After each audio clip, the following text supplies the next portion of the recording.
Nyamar jadi tukang parkir. Pemuda miskin ini diberi sebungkus nasi oleh wanita cantik penjual nasi. Ia syok saat tukang parkir itu tiba-tiba melamarnya menggunakan jas mahal. Ruangan itu begitu megah dan sunyi, seolah setiap sudutnya ikut mendengarkan dengan hikmat pertemuan penting antara ayah dan anak ini. Panel kayu mahogani berukir halus memantulkan cahaya redup lampu kristal, sementara di balik jendela kaca berlapis 3, panorama kota Jakarta terhampar bagaimana permadani gemerlap yang tak pernah tidur. Egy Pramudia duduk di hadapan ayahnya, Handoko Pramutya, terpisah oleh sebuah meja raksasa yang terbuat dari kayu ulin berusia ratusan tahun. Meja itu sendiri adalah simbol kekuasaan, sebuah warisan yang seolah bersaksi pada setiap generasi tentang betapa beratnya tanggung jawab yang harus dipikul. Handoko tidak segera berbicara. Ia menatap putra semata wayangnya itu dengan pandangan yang dalam, penuh pertimbangan, seolah mencoba menimbang-nimbang jiwa muda yang duduk di hadapannya. Tangannya yang berurat, penuh dengan pengalaman puluhan tahun membangun kerajaan bisnis, mengetuk-ngetuk permukaan meja dengan ritme yang pelan namun tegas. Egy, suara Handoko akhirnya memecah kesunyian, dalam dan berwibawa. Kau telah menyelesaikan pendidikan terbaik dari universitas ternama di luar negeri. Nilai-nilaimu sempurna. Teorimu tentang manajemen dan ekonomi sudah tidak diragukan lagi. Tapi, apakah kau pikir memimpin kerajaan bisnis seluas ini hanya soal teori dan angka-angka di atas kertas? Egy, yang selama ini merasa telah mempersiapkan diri sebaik mungkin, sedikit terkejut dengan pembukaan ayahnya. Ia mencoba menjawab dengan percaya diri. Tentu tidak, ayah.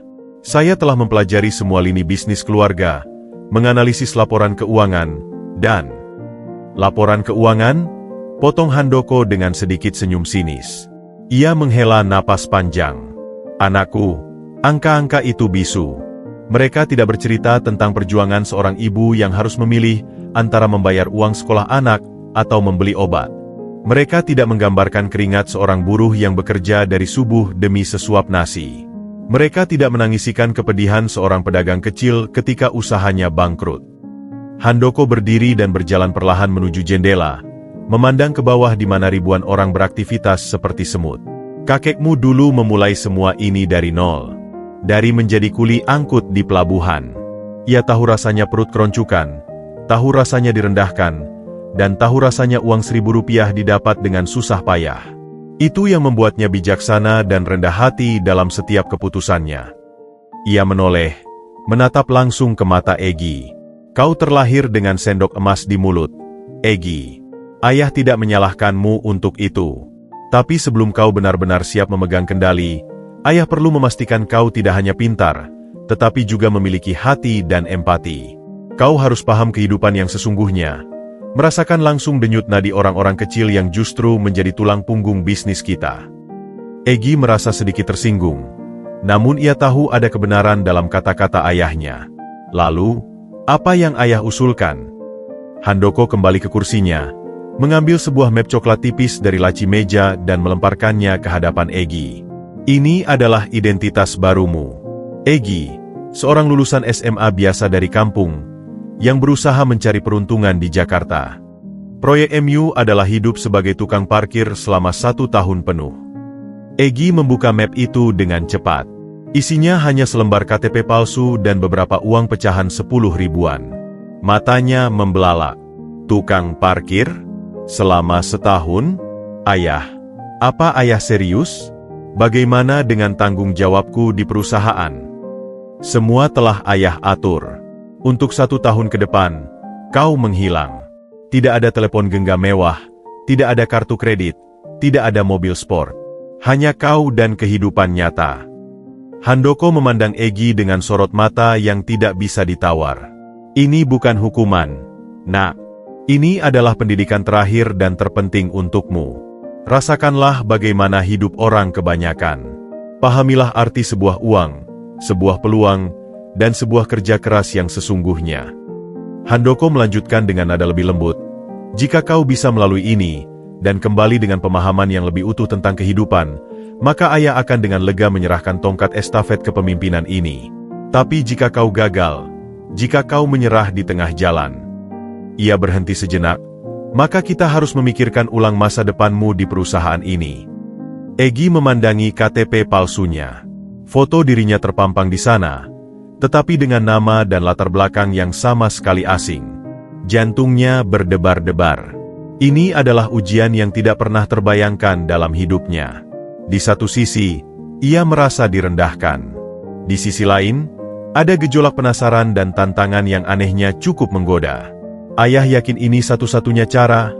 tanya Egy sekali lagi, mencoba mencari celah.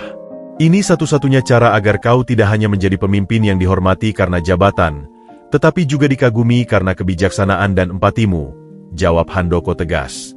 "Keputusan ada di tanganmu, Egy. Terima tantangan ini dan buktikan bahwa kau layak, atau akui bahwa kau belum siap." Egy menarik napas dalam-dalam. Ia memandang keluar jendela, ke kota yang tak pernah berhenti bergerak. Sebuah dunia yang sama sekali asing menunggunya di bawah sana, jauh dari kemewahan dan kenyamanan yang ia kenal. Akhirnya, dengan tekad yang mengkristal, ia menatap ayahnya. "Baik, Ayah. Saya terima tantangan ini." Matahari pagi di Jakarta sudah terasa menyengat, menyinari gedung-gedung pencakar langit yang seolah tak acuh pada kehidupan di kakinya. Di sebuah trotoar tak jauh dari pusat perbelanjaan mewah, Egy, atau sekarang Egy, si tukang parkir baru, berdiri dengan perasaan asing yang mendalam. Ia mengenakan kaos oblong lusuh bekas pakai yang membatasi geraknya, celana jeans compang-camping yang nyaris tak bisa disebut celana lagi, dan sepatu kets butut yang solnya sudah halus. Bau anyir keringatnya sendiri memenuhi hidungnya, sebuah aroma yang sama sekali asing bagi pria yang biasa mandi dengan air mineral dan wewangian mahal itu. "Oi, baru!" teriak seorang lelaki paruh baya dengan kulit terbakar matahari, yang memperkenalkan diri sebagai Pak Rudi, kepala tukang parkir tidak resmi di wilayah itu. "Lo lihat sini," katanya dengan bahasa kasar khas ibu kota. "Ini wilayah gue. Lo bisa ngambil tempat di ujung sana, dekat warung nasi goreng. Tapi ingat, 40% buat gue, ya. Jangan coba-coba nakal." Egy hanya bisa mengangguk. Lidahnya terasa kaku. Dalam hidupnya, tidak pernah ada yang berbicara kepadanya dengan nada seperti itu. "Baik, Pak," ucapnya singkat, berusaha menahan gejolak harga diri yang terinjak-injak. "Jangan cuma bilang, 'Baik.' Lo harus lihat situasi. Mobil yang keluar masuk, lo harus cepat ambil posisi. Jangan malu-maluin," hardik Pak Rudi sebelum pergi meninggalkannya. Egy menarik napas dalam. Ini lebih sulit dari yang ia bayangkan. Tantangan pertama datang hanya beberapa menit kemudian. Sebuah SUV hitam besar mendekat, dan sopirnya membunyikan klakson keras-keras. "Parkir, Bang. Yang bener. Jangan sampai lecet." Dengan tangan yang masih kaku, Egy memberi isyarat parkir. Ia hampir saja membukakan pintu untuk penumpangnya, sebuah kebiasaan yang melekat dari puluhan tahun hidupnya, tapi ia segera menyadari dan mengurungkan niatnya. Sopir itu melotot. "Apaan lo? Gila? Jangan sentuh mobil gue." Panas terik semakin menjadi. Peluh membasahi seluruh tubuhnya, membuat kaos lusuhnya semakin lengket. Debu dan asap kendaraan memenuhi paru-parunya. Tangannya yang tidak terbiasa bekerja kasar terasa pegal dan mulai melepuh. Di pikirannya, ia sedang memimpin rapat direksi, membahas strategi ekspansi bisnis ke luar negeri. Kenyataan yang ia hadapi sekarang terasa seperti mimpi buruk. Saat ia berdiri terpaku, menatap lalu lalang kendaraan dengan pandangan kosong, sebuah aroma menggugah selera menyeruak masuk di antara bau polusi. Aroma bawang putih ditumis dengan kecap, dicampur dengan nasi yang baru matang. Ia menoleh ke arah sumber aroma itu, sebuah warung sederhana di seberang jalan. Warung itu hanya sebuah gerobak dorong dengan tenda biru sederhana, tetapi selalu ramai oleh pembeli. Dan di sana, di balik wajan berasap, ada seorang wanita. Wajahnya cantik, dengan mata yang berbinar-binar ramah. Rambutnya diikat rapi ke belakang, meski beberapa helai terlepas dan menempel di peluhnya yang juga bercucuran. Ia tersenyum pada setiap pelanggan, melayani dengan sapaan hangat. "Nasi goreng spesial, Bu? Ditambah telur mata sapi?" "Siap, Bu." Suaranya terdengar jelas meski dari seberang jalan, seperti musik di tengah kekacauan. Egy terpana. Dalam keadaannya yang serba kacau dan asing ini, senyuman wanita itu seperti oasis di padang pasir. Ia memperhatikannya tanpa sadar, bagaimana gadis itu bekerja dengan lincah dan penuh semangat, seolah tidak ada beban yang berarti dalam hidupnya. Sebuah kontras yang tajam dengan keadaannya sendiri, yang merasa terbebani oleh tantangan yang baru beberapa jam ia jalani. "Lo mau makan atau mau ngiler aja, Bang?" teriak seorang tukang parkir lainnya, menyadari Egy yang terus memandang ke arah warung. Egy segera menunduk, malu. Tiba-tiba, seorang pengendara motor memarkir motornya dengan kasar di dekatnya. "Jagain motor gue, Bang. Jangan sampai hilang." Egy hanya bisa mengangguk. Ia merasa seperti boneka yang diatur oleh arus kehidupan yang tak ia pahami. Pandangannya kembali tertarik ke warung nasi goreng. Wanita itu sekarang sedang membersihkan meja, masih dengan senyuman yang sama. Ia melihat Egy, dan untuk sesaat, mata mereka bertemu. Egy segera memalingkan muka. Jantungnya berdebar bukan karena ketertarikan, tetapi karena rasa malu. Ia, Egy Pramudya, ahli waris kerajaan bisnis miliaran dolar, merasa dipermalukan oleh kontak mata sederhana dengan seorang penjual nasi goreng. Namun, di balik rasa malu itu, ada sesuatu yang lain. Sebuah keingintahuan. Bagaimana mungkin seseorang dalam kondisi sederhana seperti itu bisa terlihat begitu bahagia? Hari pertamanya terus berlanjut dengan kesalahan-kesalahan kecil, teriakan, dan cemoohan. Matahari semakin tinggi, dan laparnya semakin menjadi. Dompet tipisnya berisi uang sisa dari uang muka yang diberikan Pak Rudi, dan ia harus bertahan hingga besok. Saat ia duduk di pinggir trotoar, berusaha mengusir lelahnya, ia menyadari satu hal, ini baru hari pertama. Masih ada 364 hari lagi di depan. Dengan pandangan yang mulai menerima kenyataan, ia kembali memandang ke warung nasi goreng. Wanita itu sedang tertawa ringan dengan seorang pelanggan tua. Senyumnya begitu tulus, mengukir dirinya dalam ingatan Egy. Mungkin, di tengah segala kesulitan ini, ada hal-hal kecil yang bisa ia pelajari. Mungkin, tantangan ayahnya bukan hanya tentang bertahan hidup, tetapi tentang menemukan sesuatu yang telah hilang dalam dirinya selama ini. Tapi untuk saat ini, yang ia pikirkan hanyalah betapa lapar dirinya, dan betapa nikmatnya semangkuk nasi goreng dari warung tenda biru itu. Hari-hari berlalu dengan ritme yang monoton namun melelahkan bagi Egy. Setiap pagi, ia tiba di lokasi parkirnya sebelum matahari terbit, mengenakan seragam barunya yang semakin lama semakin terlihat lusuh dan berbau campuran keringat serta bensin. Setiap malam, ia pulang ke sebuah kamar kos sempit dan pengap di daerah kumuh, dengan tubuh pegal dan jiwa yang lelah. Uang hasil parkirnya yang sudah dipotong 40% untuk Pak Rudi nyaris tidak cukup untuk biaya kos dan makan sederhana. Ia mulai memahami secara nyata arti kata pas-pasan, yang selama ini hanya ia baca dalam laporan keuangan perusahaan. Siang itu, matahari terik sekali. Jakarta seperti oven raksasa, dan aspal jalanan mengeluarkan hawa panas yang membuat udara di atasnya bergetar. Egy sudah berdiri sejak pukul 6 pagi, mengatur puluhan kendaraan, berlari ke sana kemari, dan menerima teriakan serta cercaan dari pengendara yang tak sabaran. Perutnya keroncukan hebat. Suaranya bahkan hampir terdengar di telinganya sendiri di tengah kebisingan lalu lintas. Ia merogoh saku celananya, berharap masih ada sisa uang untuk membeli makan siang. Tangannya hanya menemukan selembar uang 5 ribuan yang lusuh dan beberapa koin receh. Itu harus ia tabung untuk ongkos pulang dan mungkin makan malam. Tidak makan siang lagi, nih, gumamnya sendiri, mencoba mengalihkan perhatian dengan membersihkan debu yang menempel pada sebuah mobil yang baru saja parkir. Dari seberang jalan, aroma sedap nasi goreng terus menggoda. Perutnya menjawab dengan keroncukan yang lebih keras. Ia memandang ke arah warung tenda biru itu. Adele, wanita penjual nasi goreng itu, sedang tidak terlalu sibuk. Ia memperhatikan Egy yang terlihat pucat dan sesekali mengusap perutnya. Sudah beberapa hari ini, Adele memperhatikan pemuda tukang parkir baru itu. Ia terlihat berbeda, lebih pendiam, dan matanya, walau lelah, masih memancarkan semacam kecerdasan yang tidak biasa. Dengan hati yang tergerak oleh rasa iba, Adele mengambil piring. Dengan cekatan, ia mencedok nasi, menumisnya dengan bumbu rahasia ibunya, menambahkan potongan ayam yang cukup besar, dan menyimpannya di atas telur mata sapi yang garing di tepinya. Ia juga menambahkan kerupuk dan beberapa irisan mentimun. Ia membungkusnya rapi dalam kertas minyak dan kantong plastik, lalu menuangkan teh manis ke dalam gelas plastik. "Del, mau kemana?" tanya seorang pembantu warungnya yang lain. "Sebentar, Bu Sri.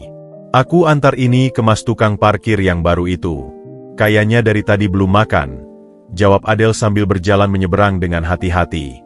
Egy, yang sedang duduk merunduk di atas pembatas trotoar mencoba menghemat tenaga, terkejut ketika melihat bayangan seseorang menghalangi sinar matahari di depannya.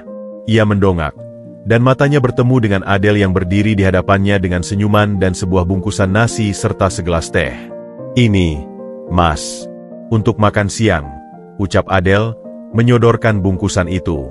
Suaranya lembut, nyaman didengar di telinga. Egy tertegun. Ia melihat bungkusan nasi itu, lalu ke wajah Adele. Rasa malu, haru, dan lapar bercampur aduk dalam dirinya. Saya belum punya uang, Mbak," katanya terbata-bata, menunduk malu. Adele tersenyum lebih lebar. "Gratis, kok, Mas.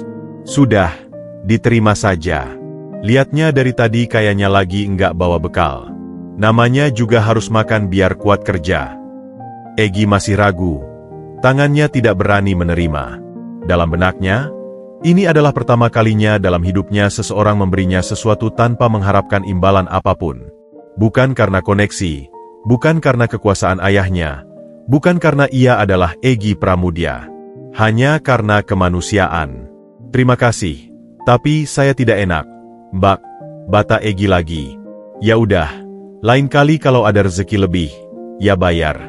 Tapi untuk hari ini, anggap saja sebagai salam kenal dari tetangga baru," bujuk Adele dengan sabar, mendorongkan bungkusan itu ke arah tangan Egy yang masih enggan. Akhirnya, dengan rasa haru yang sulit dibendung, Egy menerima bungkusan nasi dan teh itu. Tangannya gemetar sedikit. "Terima kasih banyak, Mbak. Benar-benar, terima kasih." "Sama-sama, Mas. Silakan makan, nasiarnya dingin nanti," kata Adele sebelum berbalik dan kembali ke warungnya. Meninggalkan Egy dengan sebungkus nasi yang terasa sangat berat di tangannya. Egy membuka bungkusan itu dengan hati-hati. Aroma nasi goreng yang sedap memenuhi hidungnya. Ia melihat isinya, nasi yang masih hangat, telur mata sapi yang kuningnya masih setengah matang, potongan ayam yang besar, dan kerupuk. Ini adalah hidangan yang jauh lebih mewah dari yang bisa ia beli dengan uangnya sekarang. Dengan sendok plastik yang diberikan, ia mengambil suapan pertama. Rasanya luar biasa. Bukan karena bumbunya yang istimewa, tapi karena ini adalah pemberian yang tulus. Butiran nasi itu terasa seperti butiran kebaikan yang menyentuh jiwanya yang lapar. Ia teringat jamuan makan mewah di restoran bintang 5, di mana setiap hidangan disajikan dengan sempurna namun hampa makna. Sepiring nasi goreng ini, yang diberikan oleh seorang gadis yang hampir tidak dikenalnya, terasa lebih bernilai daripada semua hidangan mewah itu. Air matanya hampir menetes. Ia menahannya, merasa tidak pantas untuk menangis di pinggir jalan. Tapi dalam hatinya, sebuah pencerahan mulai muncul. Ayahnya mungkin benar. Ada pelajaran yang tidak bisa ia dapatkan di bangku kuliah atau ruang rapat. Pelajaran tentang kemanusiaan, tentang berbagi, tentang arti sebenarnya dari sebuah pemberian. Sambil menghabiskan nasi gorengnya dengan lahap, ia memandang ke warung Adele. Gadis itu sedang melayani pelanggan lain, masih dengan senyuman yang sama. Egy berjanji pada dirinya sendiri. Ia akan membalas kebaikan Adele ini, bukan dengan uang atau kemewahan, tapi dengan sesuatu yang lebih tulus. Dan yang lebih penting, ia akan menyelesaikan tantangan ayahnya dengan sungguh-sungguh. Bukan lagi sebagai hukuman, tapi sebagai sebuah perjalanan untuk menemukan jati dirinya yang sebenarnya. Sepiring nasi goreng sederhana telah membuka matanya. Dan mungkin, hanya mungkin, senyuman wanita penjual nasi itu telah menyentuh sesuatu di dalam hatinya yang selama ini terpendam. Pemberian sepiring nasi goreng itu menjadi pembuka sebuah hubungan baru yang lembut antara dua dunia yang berbeda.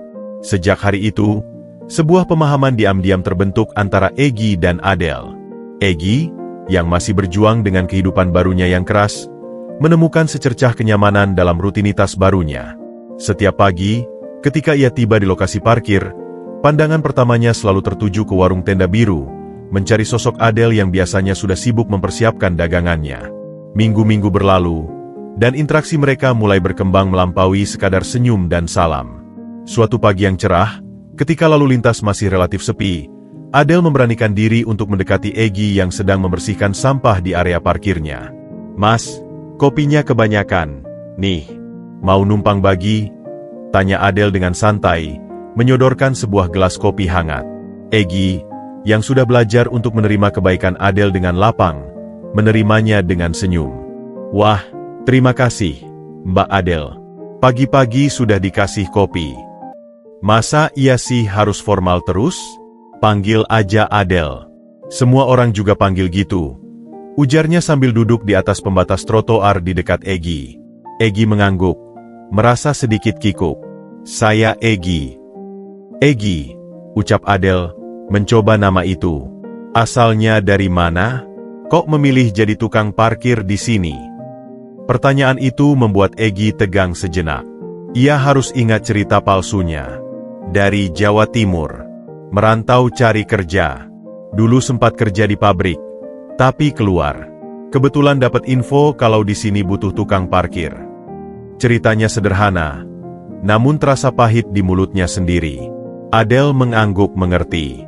"Sama, aku juga merantau. Ortu sudah tidak ada. Sekarang ngurusin adik yang masih kuliah. Warung ini modal dari hasil jual perhiasan emak dulu." Mendengar pengakuan jujur Adele, Egy merasa seperti ditampar. Hidupnya yang selama ini mudah terasa sangat tidak adil. "Kamu kuat sekali, Adele. Usia masih muda sudah harus menanggung beban seberat itu." Adele tersenyum getir.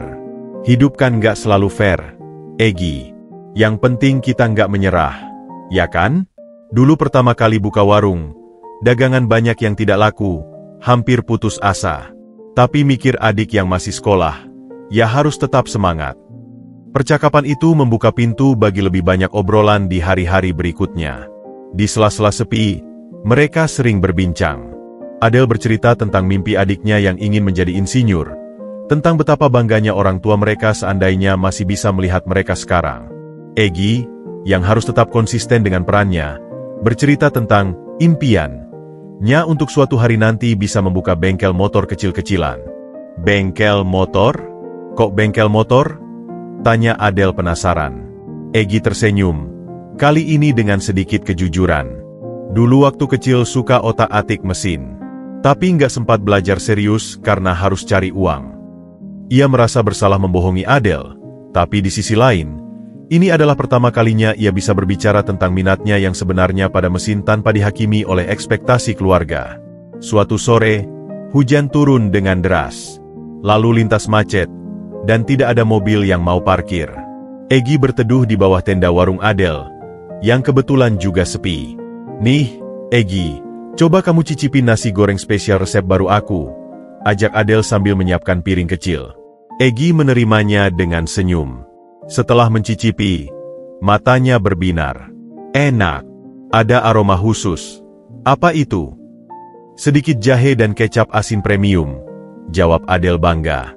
"Aku lagi coba variasi biar makin banyak pelanggan." Mereka kemudian berbincang tentang cita-cita dan impian dengan lebih terbuka.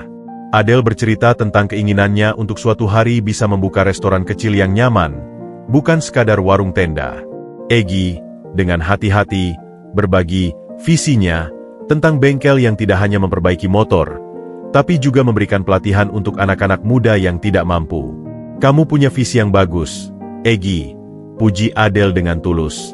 "Aku bisa lihat kamu orang yang pintar. Pasti suatu hari nanti bisa tercapai." Pujian itu membuat hati Egy berdesir aneh. Dalam kehidupan lamanya, pujian adalah hal biasa, untuk penampilannya, untuk keputusannya yang cerdas, untuk kekayaannya. Tapi pujian Adele ini terasa berbeda. Ini ditujukan pada Egy yang sederhana, pada impiannya yang biasa, pada kualitas pribadinya. Hujan semakin deras, dan mereka terus berbincang. Adele tertawa lepas ketika Egy menceritakan pengalaman konyolnya hari pertama jadi tukang parkir. Bagaimana ia hampir membukakan pintu untuk penumpang mobil. Egy sendiri terkesima dengan selera humor Adele dan cara gadis itu melihat sisi positif dari setiap masalah. Saat hujan reda dan Adele harus bersiap untuk penutupan, Egy merasa pertemuan mereka terlalu singkat. Terima kasih untuk nasinya, Adele. Dan untuk obrolannya. Sama-sama, Egy. Lain kali kalau hujan lagi, ya mampir sini aja. Daripada kehujanan di luar. Berjalan kembali ke pos parkirnya, Egy merenung. Dalam kehidupan lamanya, pertemanan seringkali transaksional, berdasarkan kepentingan dan jaringan. Tapi pertemanan dengan Adele ini murni. Mereka berbagi cerita, berbagi impian, dan saling mendukung tanpa mengharapkan imbalan. Matahari mulai terbenam, memantulkan cahaya keemasan di genangan air di aspal. Egy menyadari sesuatu yang penting. Tantangan dari ayahnya bukan lagi sekadar tentang bertahan hidup. Ini tentang menemukan keaslian, dalam hubungan, dalam percakapan, dalam kehidupan. Dan dalam prosesnya, tanpa disadari, ia mulai mengembangkan perasaan yang lebih dalam untuk wanita kuat di seberang jalan itu. Wanita yang dengan tulus memberinya sepiring nasi dan, tanpa disadari, telah memberinya kembali sebagian kemanusiaannya yang hilang. Musim hujan mulai berlabuh di Jakarta, membawa serta udara yang lebih sejuk namun juga kesibukan baru bagi Egy. Genangan air yang terbentuk di area parkirnya menuntut keahlian ekstra untuk mengarahkan kendaraan tanpa mencipratkan air kotor. Namun, di tengah rutinitas barunya yang semakin ia kuasai, sebuah kesadaran baru mulai tumbuh dalam dirinya. Sebuah perasaan yang lebih dalam untuk Adele. Suatu senja, ketika langit berwarna jingga dan udara mulai sejuk, Egy menyaksikan sebuah pemandangan yang membuat hatinya tersentuh. Seorang ibu tua dengan pakaian lusuh mendekati warung Adele, tampak ragu-ragu. Dengan mata yang jeli, Adele segera menghampiri wanita itu. "Ibu, ada yang bisa saya bantu?" tanya Adele lembut. Wanita itu menunduk malu. "Maaf, Nak, saya cuma mau minta air putih saja. Duit habis buat beli obat suami." Tanpa ragu, Adele mengambil sepiring nasi goreng lengkap dengan telur dan kerupuk. "Ibu, ini silakan. Jangan hanya air putih. Suami ibu juga pasti butuh makan." Mata wanita tua itu berkaca-kaca. "Tapi, Nak, saya tidak bisa bayar." "Sudah, Ibu. Ini saya yang kasih. Semoga suami ibu lekas sembuh," ujar Adele sambil menyodorkan nasi yang masih hangat. Egy menyaksikan semua ini dari kejauhan, dan dadanya terasa sesak oleh sebuah emosi yang tidak biasa. Bukan hanya karena kebaikan Adele, tapi karena ia menyadari bahwa gadis itu tidak sekadar baik padanya saja. Ini adalah sifat aslinya. Sebuah ketulusan yang murni, diberikan tanpa pamrih kepada siapapun yang membutuhkan. Malam itu, kembali ke kamar kosnya yang pengap, Egy tidak bisa berhenti memikirkan Adele. Bagaimana gadis itu bisa tetap begitu optimis dan murah hati meski hidupnya sendiri penuh dengan tantangan? Bagaimana senyumannya selalu begitu tulus? Dalam kehidupannya yang lama, Egy dikelilingi oleh wanita-wanita cantik dengan pakaian desainer dan riasan sempurna, tapi tidak satu pun dari mereka yang memiliki cahaya seperti Adele. Keesokan harinya, Egy memutuskan untuk melakukan sesuatu untuk Adele. Saat jam sepi siang hari, ia mendekati warung itu dengan sedikit gugup. "Adele, aku ada lihat kemarin kursi plastik di sini ada yang retak. Boleh aku perbaiki?" tawarnya. Adele mengerutkan kening. "Bisa, sih, tapi kamu kan harus kerja." "Tenang, nggak lama. Lagi pas sekarang lagi sepi," bujuk Egy. Dengan alat seadanya, Egy memperbaiki 3 buah kursi yang rusak. Ia juga memperhatikan bahwa tenda warung ada yang sobek kecil, dan dengan sabar ia menambalnya menggunakan benang dan jarum yang ia pinjam dari tetangga warung. "Wah, ternyata jago juga yang memperbaiki barang," puji Adele sambil mengamati pekerjaan Egy. Egy tersenyum. Dulu pernah belajar sedikit. Sebenarnya, keterampilan itu ia dapat dari kursus kerajinan tangan selama sekolah, tapi tentu saja ia tidak bisa bercerita tentang itu. Sore itu, ketika Adele hendak menutup warung, Egy muncul dengan sebuah ide. "Adele, boleh aku bantu bersih-bersih? Kamu kan setiap hari harus angkat barang berat sendirian." Adele terkejut. "Nggak usah, Egy. Kamu juga pasti capek seharian parkir. Tapi aku perhatiin, kadang kamu pulang larut karena harus bersih-bersih sendirian. Aku bantu, jadi bisa cepat selesai," bujuk Egy dengan tulus.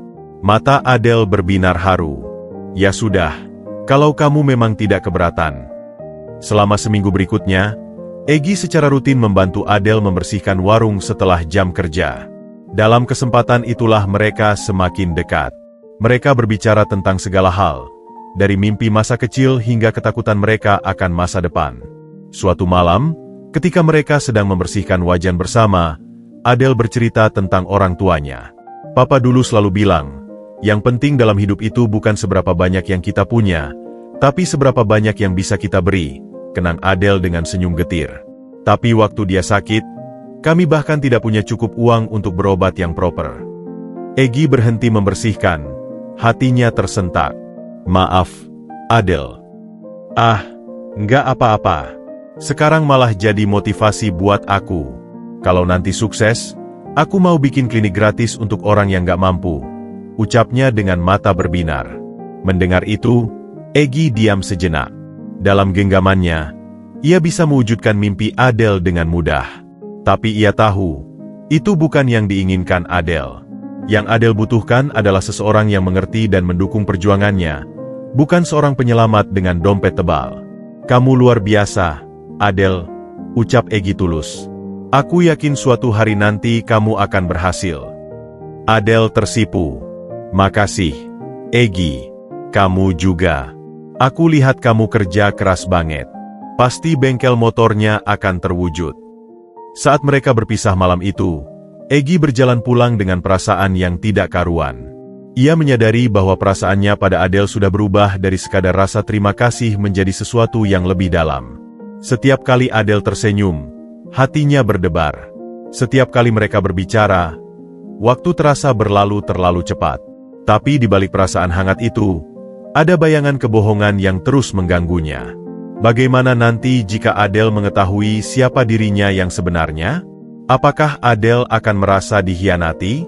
Apakah hubungan mereka akan hancur? Di kamar kosnya yang sempit, Egi menatap langit-langit yang berjamur. Untuk pertama kalinya dalam hidupnya, ia menemukan seseorang yang membuatnya merasa berarti sebagai dirinya sendiri, bukan sebagai Egi Pramudia si pewaris bisnis, tapi sebagai Egi si tukang parkir. Dan untuk pertama kalinya pula, ia benar-benar takut kehilangan seseorang. Sementara itu, di seberang kota, Adel juga sedang merenung sambil menghitung penghasilan hariannya. Ia tersenyum sendiri ketika teringat cara Egi memperbaiki kursi dengan serius, atau bagaimana Egi selalu ingat untuk membawa air mineral untuknya ketika hari sedang terik. Dalam hatinya, sebuah perasaan mulai tumbuh. Sebuah ketertarikan pada pemuda tukang parkir yang rendah hati namun penuh perhatian itu. Tanpa mereka sadari, di antara bau nasi goreng dan asap kendaraan, di tengah kesibukan ibu kota yang tak kenal ampun, dua hati mulai saling merindu. Tapi sebuah rahasia besar masih terbungkus rapi, menunggu waktu yang tepat, atau mungkin waktu yang salah, untuk terbongkar. Jakarta sedang dalam mood yang buruk. Langit kelabu dan udara lembab mengisyaratkan hujan yang akan segera turun. Suasana di lokasi parkir Egi pun tegang, dipenuhi pengendara yang buru-buru ingin menyelesaikan urusan sebelum hujan mengguyur. Egi sendiri sedang membantu seorang ibu tua yang kebingungan mencari tempat parkir yang aman untuk mobil tuanya. Terima kasih banyak, Mas, ujar ibu itu setelah Egi berhasil memandunya ke spot yang tepat. Anak saya di rumah sakit, buru-buru mau ambil dokumen. Sama-sama, Bu. Hati-hati jalannya, balas Egi sambil tersenyum. Dari kejauhan, Adel menyaksikan interaksi itu sambil tersenyum kecil. Namun, senyumnya segera pudar ketika melihat tiga lelaki berbadan kekar dengan tatapan sangar mendekati warungnya. Mereka bukan pelanggan biasa. Postur tubuhnya tegap, pakaiannya serba hitam, dan ada aura ancaman yang tak terbantahkan. Mbak Yu yang cantik, sapa salah satu dari mereka dengan suara serak. Kami dari LKMD setempat. Iuran keamanan dan kebersihan buat 3 bulan ke depan. Adel, yang sudah berpengalaman dengan preman seperti ini, mencoba tetap tenang. Maaf, Mas. Bulan lalu sudah saya bayar ke Pak RT. Lelaki itu tertawa pendek. Itu iuran RT, Mbak. Kami dari tingkat kelurahan. 500.000 per bulan. Tapi kalau bayar sekaligus 3 bulan, jadi 1,3 juta. Wajah Adel pucat. 1,3 juta? Itu terlalu besar, Mas. Saya cuma jualan nasi goreng, penghasilan pas-pasan. Susah dicari amannya, Mbak, ucap lelaki lainnya sambil menepuk-nepuk meja dengan keras, membuat beberapa pelanggan yang ada menjadi tidak nyaman dan memilih pergi. Kalau nggak mau bayar, nanti warungnya susah aman. Bisa-bisa ada yang bakar atau rusak tak terduga. Dari posisinya, Egy melihat situasi yang mulai memanas. Darahnya mendidih. Dalam kehidupan lamanya, ia hanya perlu menelepon asisten pribadinya untuk menangani preman seperti ini. Tapi sekarang, ia harus berpikir sebagai Egy si tukang parkir. Ada masalah, Adel? Tanya Egy sambil mendekat, berusaha terdengar tenang. Egy, ini bukan urusanmu, bisik Adel khawatir. Mereka preman bayaran. Salah satu preman memandang Egy dari ujung kepala hingga kaki. Oi, tukang parkir. Jangan ikut campur urusan orang. Lo mau gigit jempol sendiri. Egy menarik napas dalam. Nalurinya sebagai pemimpin ingin melawan. Tapi ia ingat misi penyamarannya. Maaf, Pak. Saya cuma mau tanya. Ini ada surat resmi dari kelurahan? Soalnya kemarin ada tim dari kelurahan yang datang. Sudah pakai seragam dan bawa surat. Preman itu tampak terkejut dengan keberanian Egy. Lo siapa? Sok tahu? Urusan administrasi sama kami aja. Bukan sok tahu, Pak. Tapi saya juga pernah kerja di kelurahan dulu. Bohong Egy dengan lancar.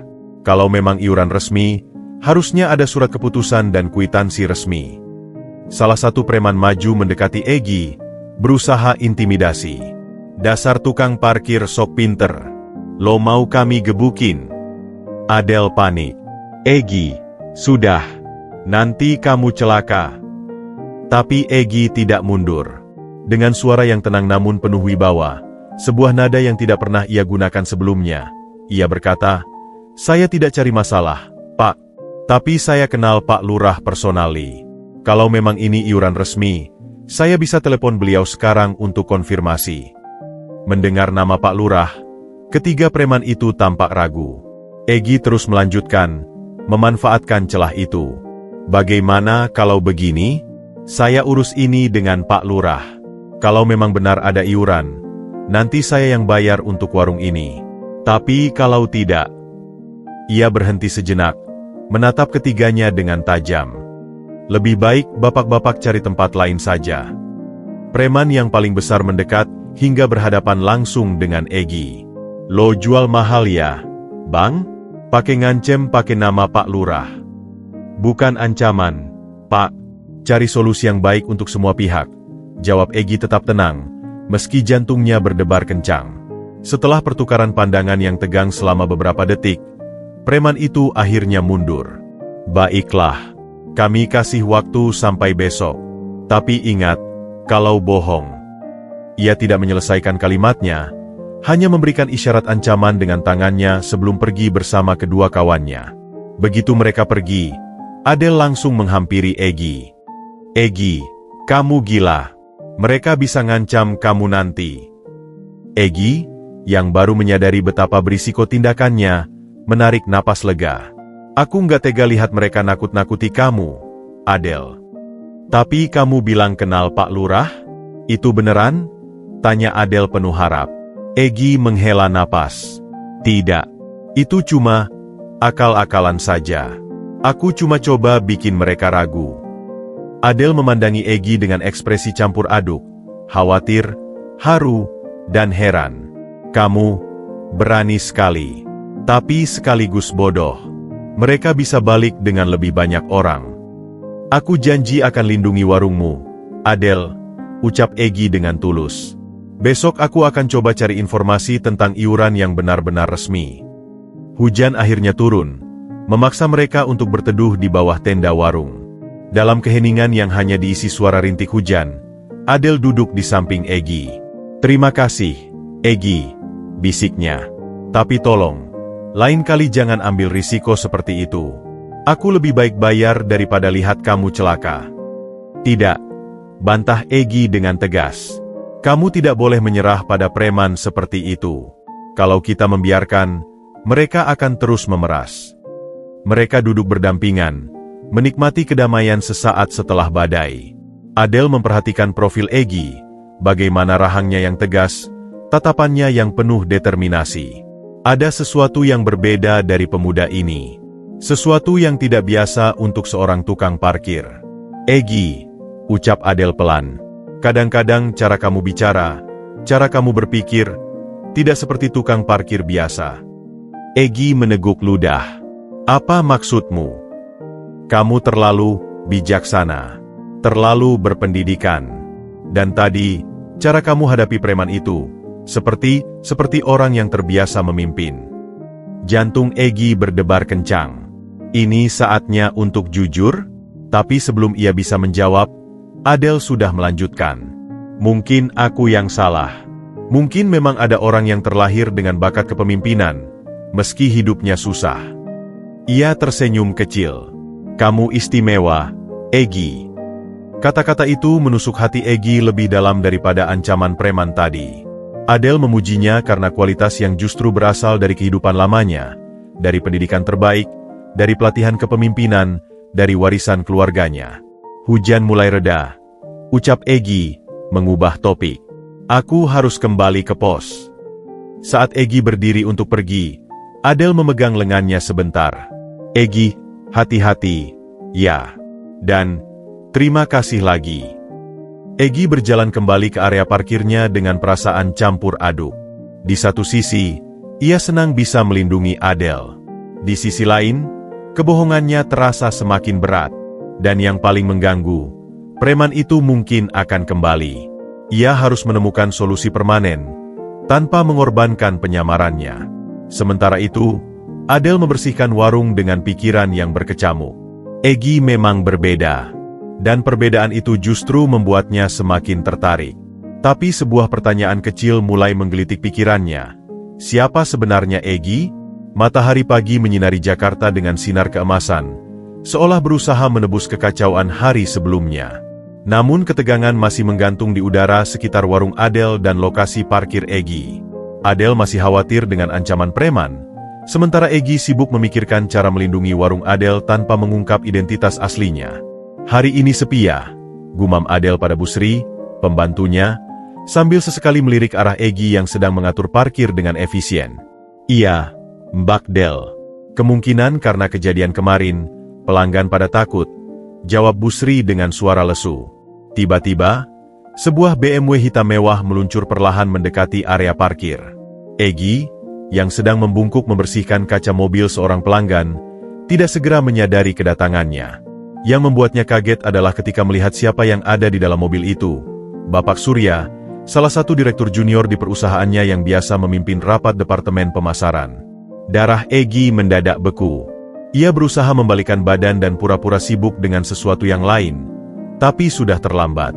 "Pak Egy," suara Surya yang terkejut terdengar jelas saat jendela mobilnya terbuka.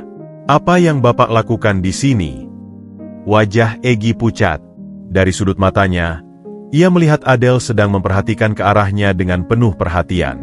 Dengan cepat, ia mendekati mobil Surya dan berbicara dengan suara rendah namun tegas. "Surya, aku sedang menjalani proyek khusus. Anggap saja kamu tidak melihat aku di sini." Surya tampak bingung. Matanya menatap pakaian lusuh dan kondisi Egy yang tidak terurus.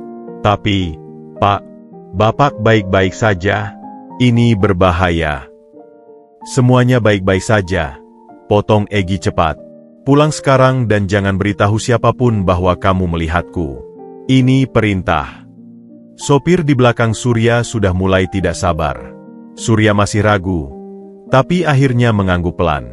"Baik, Pak Egy, hati-hati."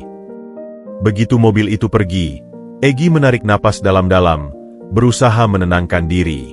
Tapi ketika ia menoleh, Adele sudah berdiri tepat di belakangnya dengan ekspresi penuh tanda tanya.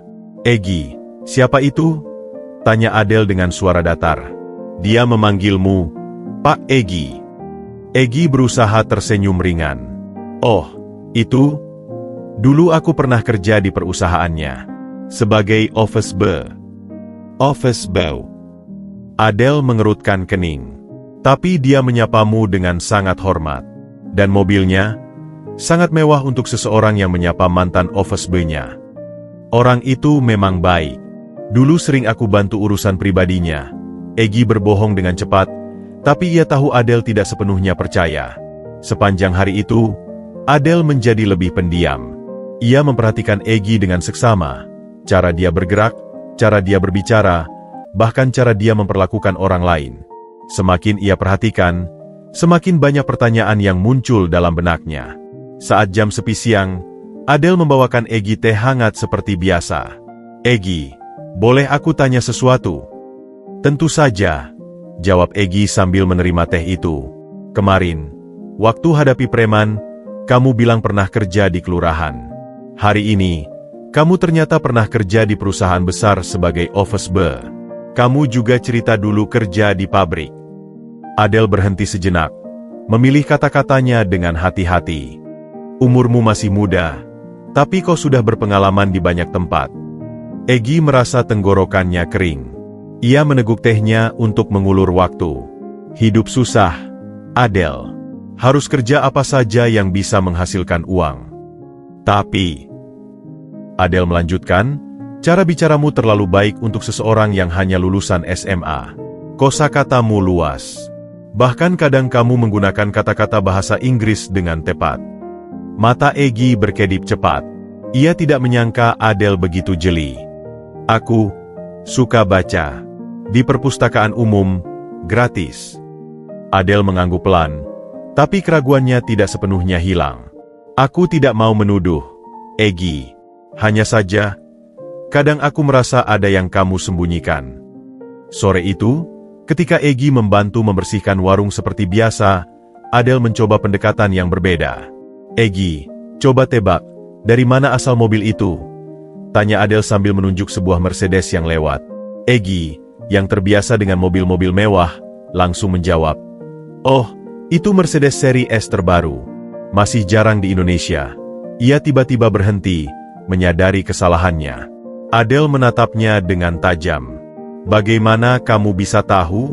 Itu hanya lewat sebentar." "Kebetulan saja. Aku baca di majalah," jawab Egy cepat, tapi keraguan di mata Adele semakin dalam. Ketika malam tiba dan mereka berpisah, Adele tidak bisa mengusir rasa penasarannya. Di rumah kecil yang ia sewa bersama adiknya, ia pun bertanya pada adiknya yang sedang belajar di kamarnya, "Rian, kamu pernah lihat tukang parkir yang bisa membedakan mobil mewah hanya dari sekilas?" Rian, adiknya yang berusia 19 tahun, tertawa. "Jangan ngaco, Del. Tukang parkir biasa paling cuma tahu Avanza sama Xenia. Masa iya mereka bisa bedain Mercedes seri berapa?" Kata-kata adiknya semakin menguatkan kecurigaannya. Siapa sebenarnya Egy? Mengapa seseorang dengan pengetahuan dan kemampuan seperti itu mau bekerja sebagai tukang parkir? Sementara itu, di kamar kosnya yang pengap, Egy merenung dengan gelisah. Hari ini hampir saja rahasianya terbongkar. Ia harus lebih berhati-hati. Tapi yang lebih membuatnya khawatir adalah kenyataan bahwa Adele mulai mencurigainya. Ia tidak ingin kehilangan kepercayaan Adele, apalagi sekarang, ketika perasaannya pada gadis itu semakin dalam. Esok harinya, ketika Egy tiba di lokasi parkir, Adele sudah menunggu dengan 2 gelas kopi. "Egy, kita perlu bicara," ucap Adele dengan serius. Mereka duduk di bangku plastik dekat warung yang masih sepi. Adele mengambil napas dalam sebelum berbicara. "Aku tidak peduli masa lalumu seperti apa. Tapi yang aku mau tahu adalah, apakah kamu dalam masalah? Apakah kamu bersembunyi dari sesuatu? Karena kalau iya, aku mau bantu." Egy terharu sekaligus tersiksa oleh pertanyaan itu. Inilah saatnya untuk jujur? Tapi bagaimana jika kebenaran justru menghancurkan segala sesuatu yang telah mereka bangun? "Adele, aku..." Egy ragu. Matanya menatap gelas kopi di tangannya. "Aku berhutang banyak padamu. Tapi ada hal yang belum bisa aku ceritakan sekarang. Bukan karena tidak percaya, tapi karena janji." Adele memandangnya lama. "Janji pada siapa?" "Pada keluargaku," jawab Egy samar. "Tolong percaya padaku bahwa alasan aku di sini, menjadi tukang parkir, adalah untuk sesuatu yang baik. Dan ketulusanmu, kebaikanmu, semua itu sangat berarti bagiku." Adele menghela napas. "Aku percaya padamu, Egy. Tapi tolong, Jangan biarkan aku seperti orang bodoh yang tidak tahu apa-apa. Aku janji, ucap Egy dengan tulus. Suatu hari nanti, ketika waktunya tepat, aku akan ceritakan semuanya. Saat Adele kembali ke warungnya, hati Egy berat. Ia telah membuat janji lagi, sebuah janji yang suatu hari harus ditepati. Dan ketika saat itu tiba, ia hanya bisa berharap bahwa Adele akan memaafkan semua kebohongannya. Tapi untuk sekarang, rahasia itu masih harus tetap tersimpan. Meski semakin hari, semakin sulit baginya untuk menyembunyikan siapa dirinya yang sebenarnya dari wanita yang mulai memenuhi pikirannya siang dan malam. Malam itu, hujan turun dengan derasnya, menciptakan irama tak menentu di atap seng kamar kos Egy. Namun suara hujan yang biasanya menenangkan, kali ini justru menjadi pengiring yang sempurna untuk kegelisahan yang menggerogoti pikirannya. Egy berbaring di atas kasur lipat yang keras, menatap langit-langit kamar yang dipenuhi noda air dan retakan-retakan kecil seperti jejak-jejak penderitaan yang terpampang jelas di atas kepalanya. Pertemuannya dengan surya hari itu bagai tamparan keras dari dunianya yang lama. Dalam sekejap, ia diingatkan akan kehidupan yang ia tinggalkan. Kehidupan di mana satu telepon dapat menyelesaikan semua masalah Adele, di mana satu perintah dapat membuat para preman itu lenyap dari wilayah tersebut. Tapi justru kemudahan itulah yang menjadi inti dari tantangan ayahnya. Bukan tentang seberapa besar kekuasaannya, tapi tentang seberapa dalam pengertiannya.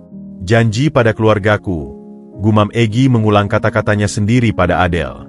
Janji itu terasa seperti belenggu yang semakin mengikatnya.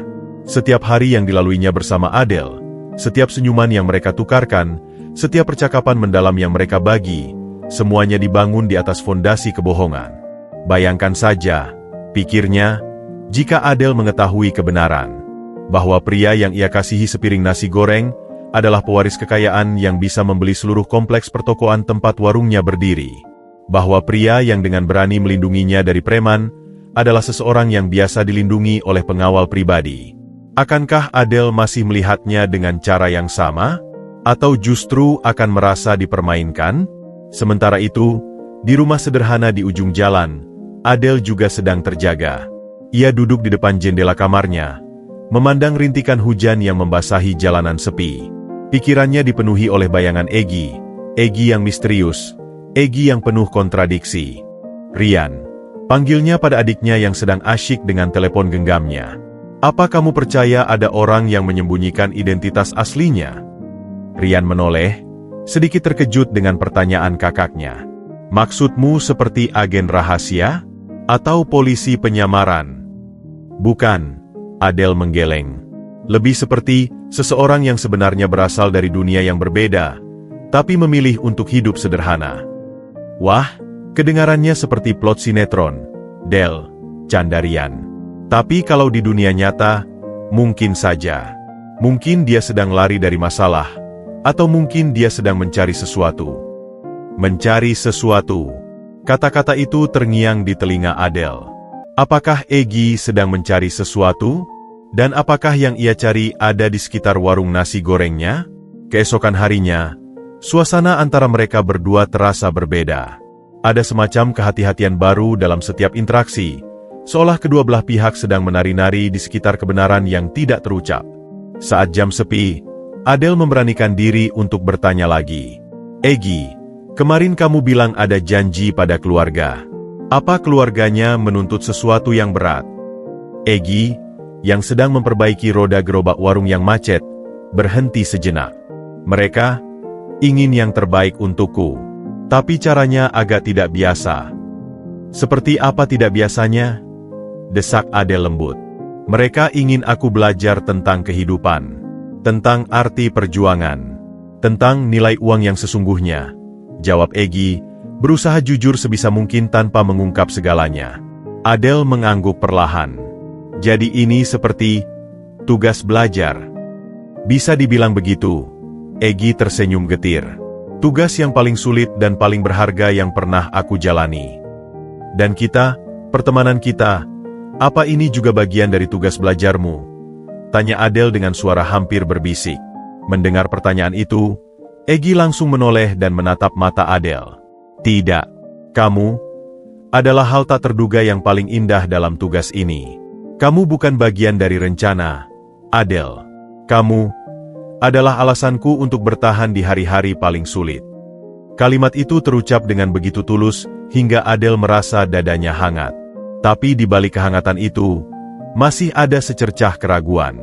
Hampir 1 tahun kita berteman, Egy. Tapi aku merasa seperti baru mengenal permukaanmu saja.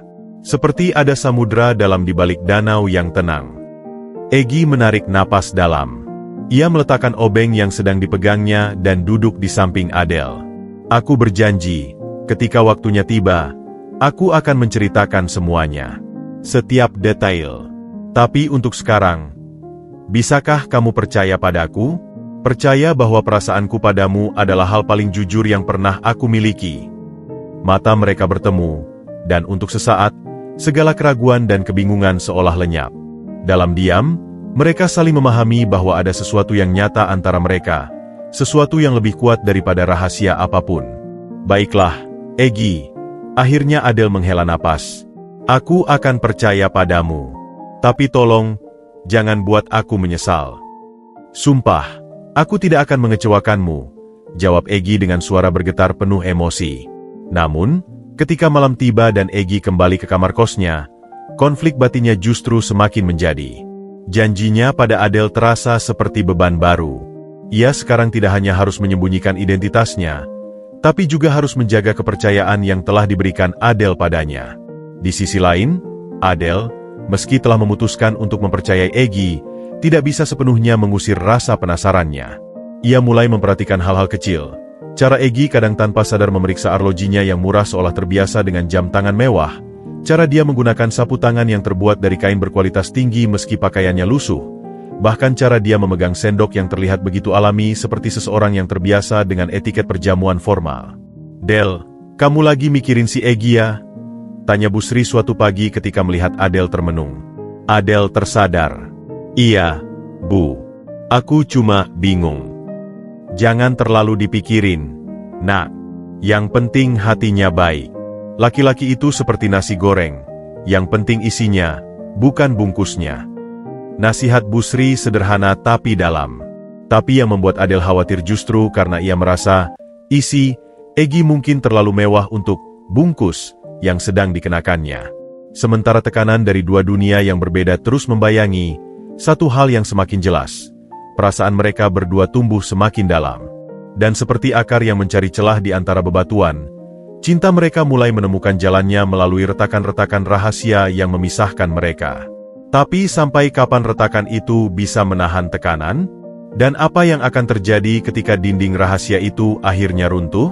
Pertanyaan-pertanyaan itu menggantung di antara mereka, tidak terucap namun selalu hadir, seperti awan gelap yang mengumpul sebelum badai. Musim penghujan mencapai puncaknya, dan Jakarta dilanda banjir di beberapa titik. Meski area parkir dan warung Adele tidak tergenang, udara lembab dan dingin membuat banyak orang memilih untuk tetap di rumah. Suasana sepi melanda, dan yang lebih mengkhawatirkan, Adele mulai menunjukkan gejala flu. Awalnya hanya batuk-batuk kecil, tapi dalam 2 hari, kondisi Adele memburuk. Demam tinggi membuatnya menggigil, dan tubuhnya lemas tak bertenaga. Bu Sri, yang biasanya membantu, juga tidak bisa datang karena anaknya sakit.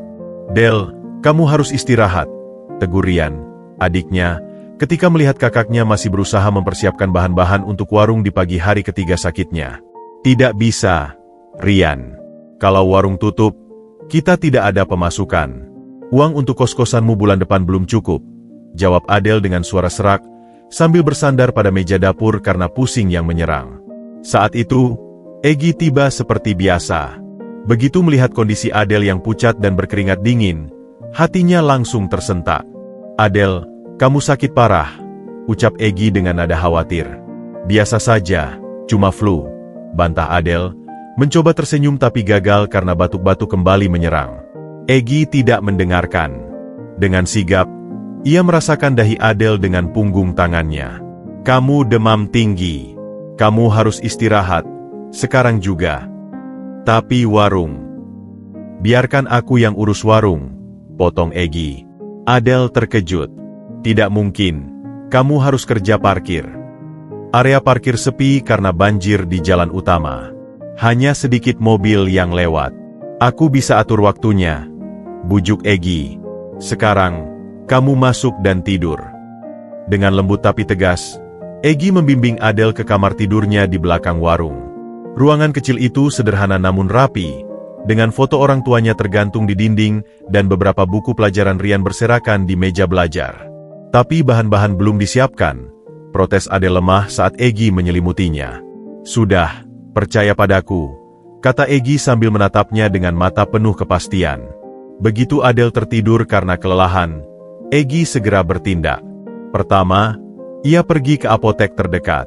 Dengan sisa uangnya yang sangat terbatas, ia membeli obat penurun panas, vitamin C, dan balsem. Lalu, dengan mengandalkan ingatannya memperhatikan Adele bekerja, ia mulai mempersiapkan warung. Prosesnya berantakan. Ia salah takaran bumbu, nasi goreng pertamanya gosong, dan ia hampir menumpahkan minyak panas. Tapi ia tidak menyerah. Pelanggan tetap yang datang, meski sedikit, memahami kondisi Adele dan bersimpati pada usaha Egy. Sabar ya, Mas. Biasanya Mbak Adele yang masak, kata seorang pelanggan sambil tersenyum melihat Egy yang kewalahan. Biar belajar, jawab Egy sambil tersenyum kecut. Di antara kesibukannya melayani pelanggan yang jarang itu, Egy terus memeriksa kondisi Adele. Ia mengganti handuk di dahi Adele, memastikan Adele minum obat, dan membuatkan teh hangat dengan lemon dan madu, sesuatu yang ia ingat dari pengasuhnya dulu ketika ia kecil sakit. Sore hari, ketika Adele terbangun, demamnya sudah turun drastis. Ia terkejut ketika mencium aroma makanan dari warung dan mendengar suara Egy melayani pelanggan. 2 nasi goreng spesial? Siap, Bu. Silakan tunggu sebentar. Adele pelan-pelan bangkit dan mengintip dari balik pintu. Yang ia lihat membuatnya terharu. Egy, dengan celemek Adele yang berwarna pink, sedang berusaha membolak-balik nasi di wajan dengan ekspresi serius. Beberapa pelanggan tampak tersenyum-senyum melihat pemandangan tidak biasa ini. Egy, panggil Adele lemah. Egy langsung menoleh. Adele, kenapa sudah bangun? Seharusnya istirahat lagi. Aku sudah lebih baik, jawab Adele sambil mendekat. Matanya berkaca-kaca melihat keadaan warung. Kamu benar-benar mengurus semuanya. Ah, jangan lihat hasil masakanku. Egy mengelak malu. Aku yakin rasanya tidak sebagus masakanmu. Seorang pelanggan tua yang sedang makan menyela, nasi gorengnya memang agak aneh, Mbak Adele. Tapi hati pemuda ini sangat baik. Dia sudah seharian di sini, bolak-balik antara melayani pelanggan dan merawat kamu. Adele tidak bisa menahan air matanya lagi. Terima kasih, Egy. Aku tidak tahu harus bilang apa. Mending kamu kembali tidur. Aku sudah hampir selesai di sini. Nanti kalau warung sudah tutup, aku buatkan kamu sup ayam, ujar Egy sambil membersihkan meja. Kamu bisa masak sup ayam? Tanya Adele heran. Egy tersenyum misterius. Ada banyak hal yang tidak kamu ketahui tentang aku. Ketika malam tiba dan warung sudah tutup, Egy benar-benar membuatkan sup ayam. Meski dengan peralatan seadanya, sup itu ternyata enak. Rasanya seperti masakan rumahan yang dibuat dengan hati-hati. Dari mana kamu belajar masak seenak ini? Tanya Adele takjub sambil menikmati supnya. Dari ibuku dulu, jawab Egy, kali ini dengan kejujuran. Dia selalu bilang, makanan yang dibuat dengan kasih sayang akan terasa lebih enak. Mereka duduk di ruang belakang warung yang kecil, ditemani cahaya lampu temaram dan suara hujan yang kembali turun. Dalam keheningan yang nyaman, Adele memandangi Egy. Hari ini, kamu mengingatkanku pada ayahku, ucap Adele tiba-tiba. Dulu, ketika ibu sakit, ayah juga seperti itu, merawat ibu sambil tetap menjalankan kewajibannya. Tidak mengeluh, tidak menyerah. Egy tersentak. Pujian itu terasa begitu besar baginya. Aku tidak sepantasnya dibandingkan dengan ayahmu. Tapi kamu memang seperti itu, Egy. Kamu kuat, bertanggung jawab, dan penuh perhatian. Adele berhenti sejenak. Aku beruntung mengenalmu. Mendengar kata-kata itu, hati Egy berbunga-bunga tapi sekaligus tertusuk pedih. Semua pujian ini ditujukan pada versi dirinya yang tidak utuh. Apa yang akan Adele katakan jika tahu bahwa kemampuan memasaknya ia dapatkan dari kursus masak profesional di Paris? Atau bahwa uang untuk membeli obat tadi sebenarnya tidak berarti apa-apa baginya? Adele, ucap Egy tiba-tiba. Apakah kamu pernah membayangkan hidup yang berbeda? Mungkin lebih mudah, dengan lebih sedikit perjuangan. Adele memandangnya dengan lembut. Kadang-kadang. Tapi kemudian aku ingat, perjuangan inilah yang membuatku kuat. Dan perjuangan ini juga yang mempertemukanku denganmu. Kalimat terakhir diucapkan dengan suara hampir berbisik, membuat jantung Egy berdebar kencang. Maksudmu? Tanya Egy, hampir tidak berani bernapas. Jika hidupku mudah, mungkin aku tidak akan membuka warung nasi goreng. Dan jika aku tidak membuka warung, mungkin kita tidak akan pernah bertemu. Jelas Adele sambil menunduk, pipinya memerah. Saat itulah Egy menyadari sesuatu yang penting. Kebohongannya, meski terasa menyiksa, telah membawanya pada momen-momen berharga seperti ini. Momen di mana ia bisa merasakan kehidupan yang sesungguhnya, merasakan perasaan yang sesungguhnya, dan menemukan seseorang yang mencintainya untuk siapa dirinya, bukan untuk apa yang dimilikinya. Malam itu, ketika Egy akhirnya pulang, hujan sudah berhenti. Udara terasa segar, dan bintang-bintang mulai muncul di antara awan yang berlalu. Sebuah keputusan mulai terbentuk dalam hatinya. Ia harus menyelesaikan tantangan ayahnya dengan baik, lalu mengungkapkan kebenaran pada Adele. Apapun risikonya. Sementara Adele, yang kembali ke tempat tidurnya, memeluk erat bantalnya sambil tersenyum. Dalam hatinya, sebuah perasaan yang telah lama ia pendam akhirnya ia akui. Ia jatuh cinta pada Egy. Pria tukang parkir misterius yang telah membawa begitu banyak kejutan dan kebaikan dalam hidupnya. Tapi seperti malam yang tenang sebelum fajar, kedamaian ini terasa rapuh. Karena kebenaran yang tersembunyi bagai bom waktu, terus berdetak menuju saatnya untuk meledak. Hujan telah berhenti, meninggalkan udara segar dan genangan-genangan air yang memantulkan cahaya lampu jalan.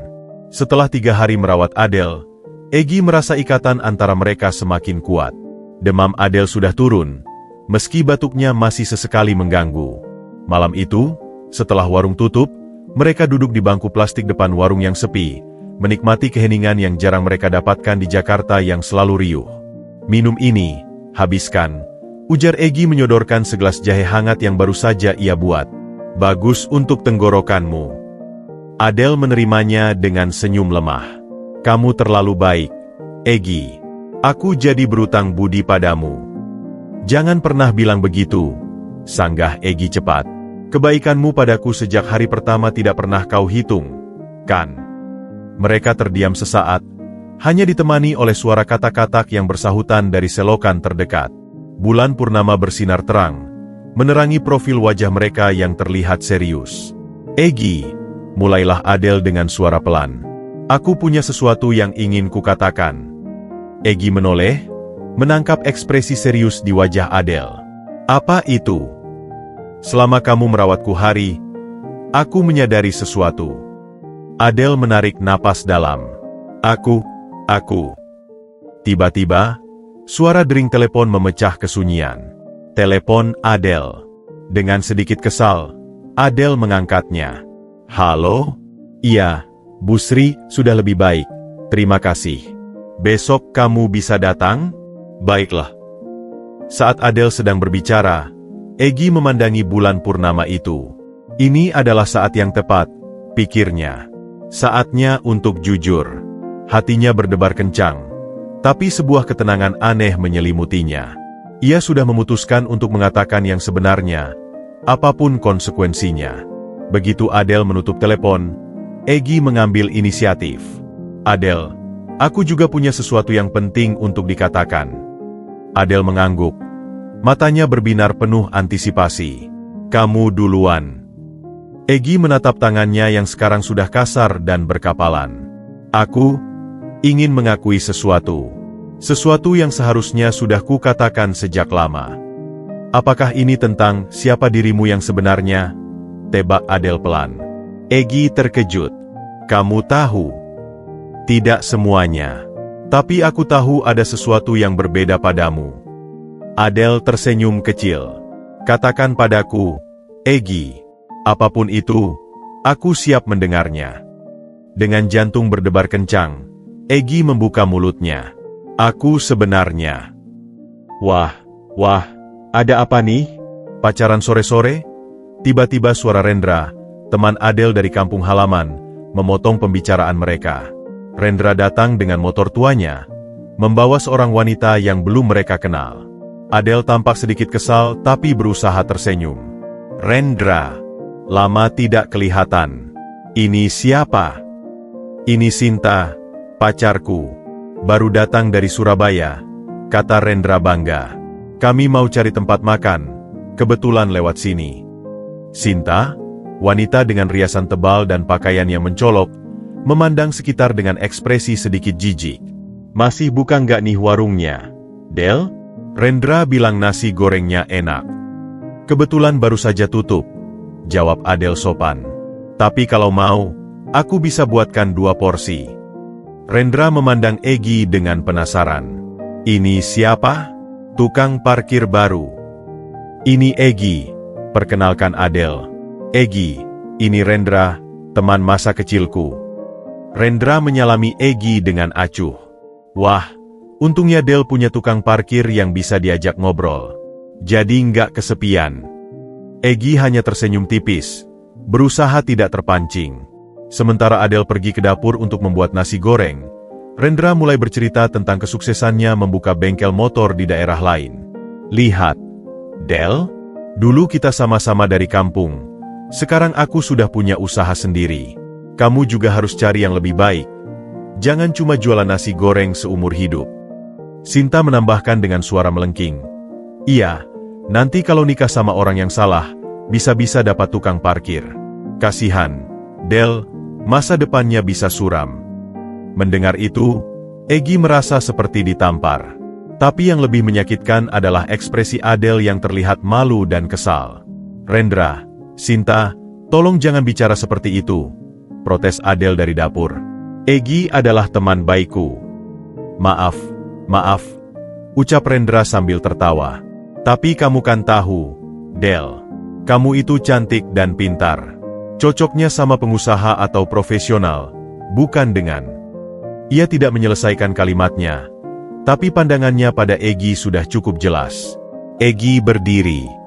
Aku tunggu di luar saja. Tidak, Egi. Kamu tetap di sini, sahut Adele tegas. Ia keluar dari dapur dengan wajah memerah. Rendra, aku menghargai pertemanan kita, tapi tolong hormati teman-temanku. Egi mungkin hanya tukang parkir, tapi dia lebih baik dan lebih terhormat daripada banyak orang yang mengaku sukses. Rendra terkejut dengan pembelaan Adele. Wah, ada apa nih? Jangan-jangan kalian memang serius? Sinta mencibir. Jangan marah, Del. Rendra cuma ngasih saran yang baik. Masa iya kamu mau sama tukang parkir? Hidupnya susah, masa depannya nggak jelas. Egi menarik napas dalam. Ini adalah saat yang tepat untuk mengungkapkan identitasnya.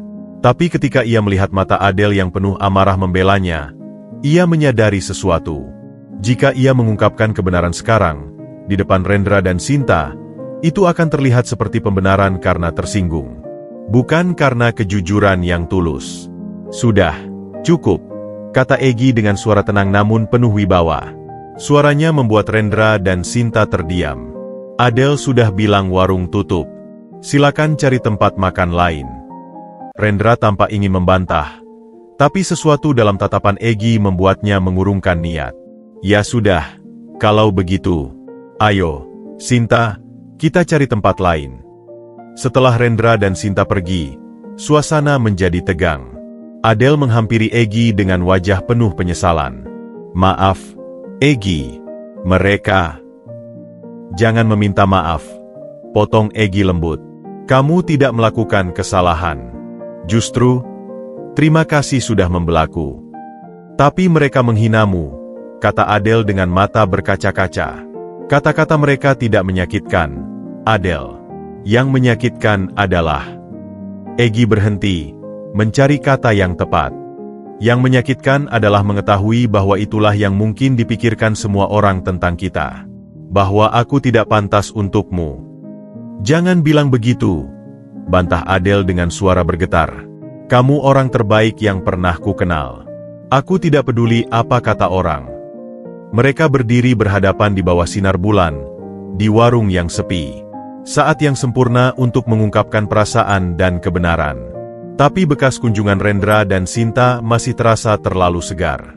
"Egi, tadi, kamu mau bilang apa sebelum mereka datang?" tanya Adele penuh harap. Egi memandang wajah Adele yang masih pucat karena sakit.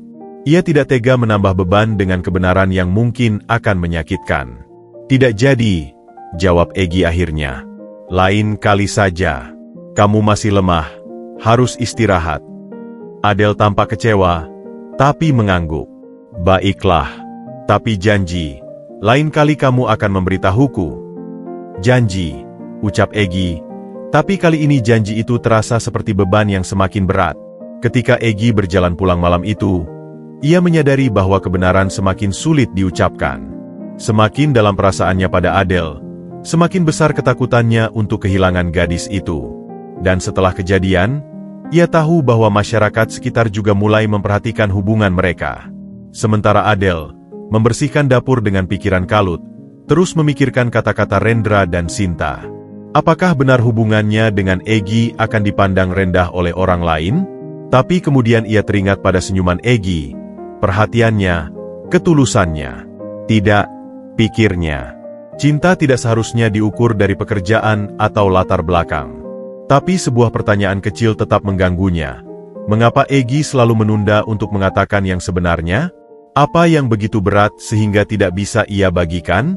Malam semakin larut, dan bulan purnama terus bersinar, menyaksikan dua hati yang saling mencintai namun terpisah oleh rahasia yang belum terungkap.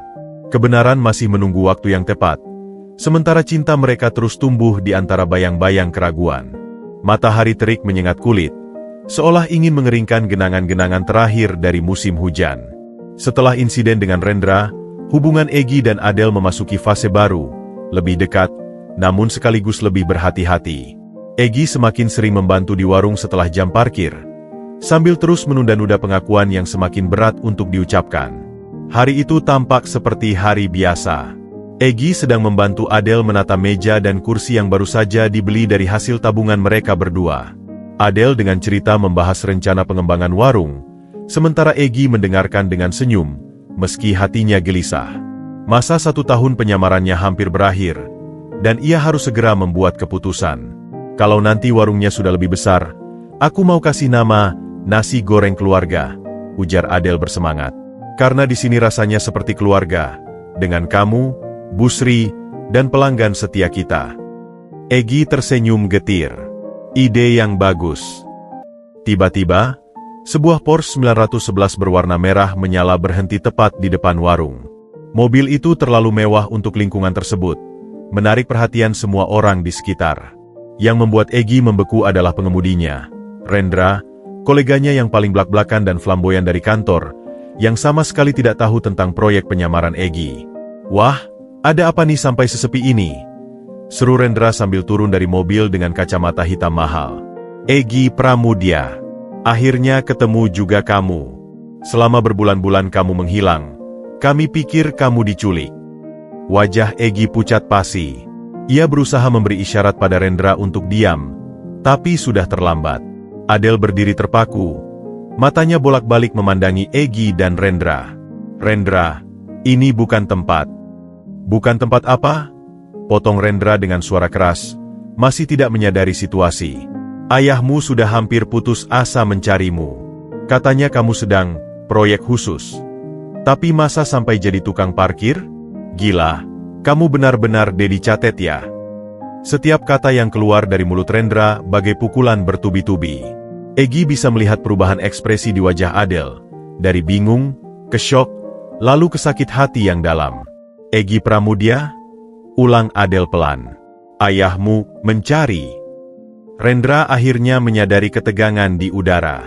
Ia melihat pakaian lusuh Egi, lalu melihat wajah Adele yang pucat, dan kemudian melihat warung sederhana di belakang mereka.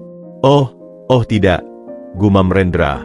Aku kira mereka sudah tahu." "Tahu apa?" tanya Adele dengan suara bergetar.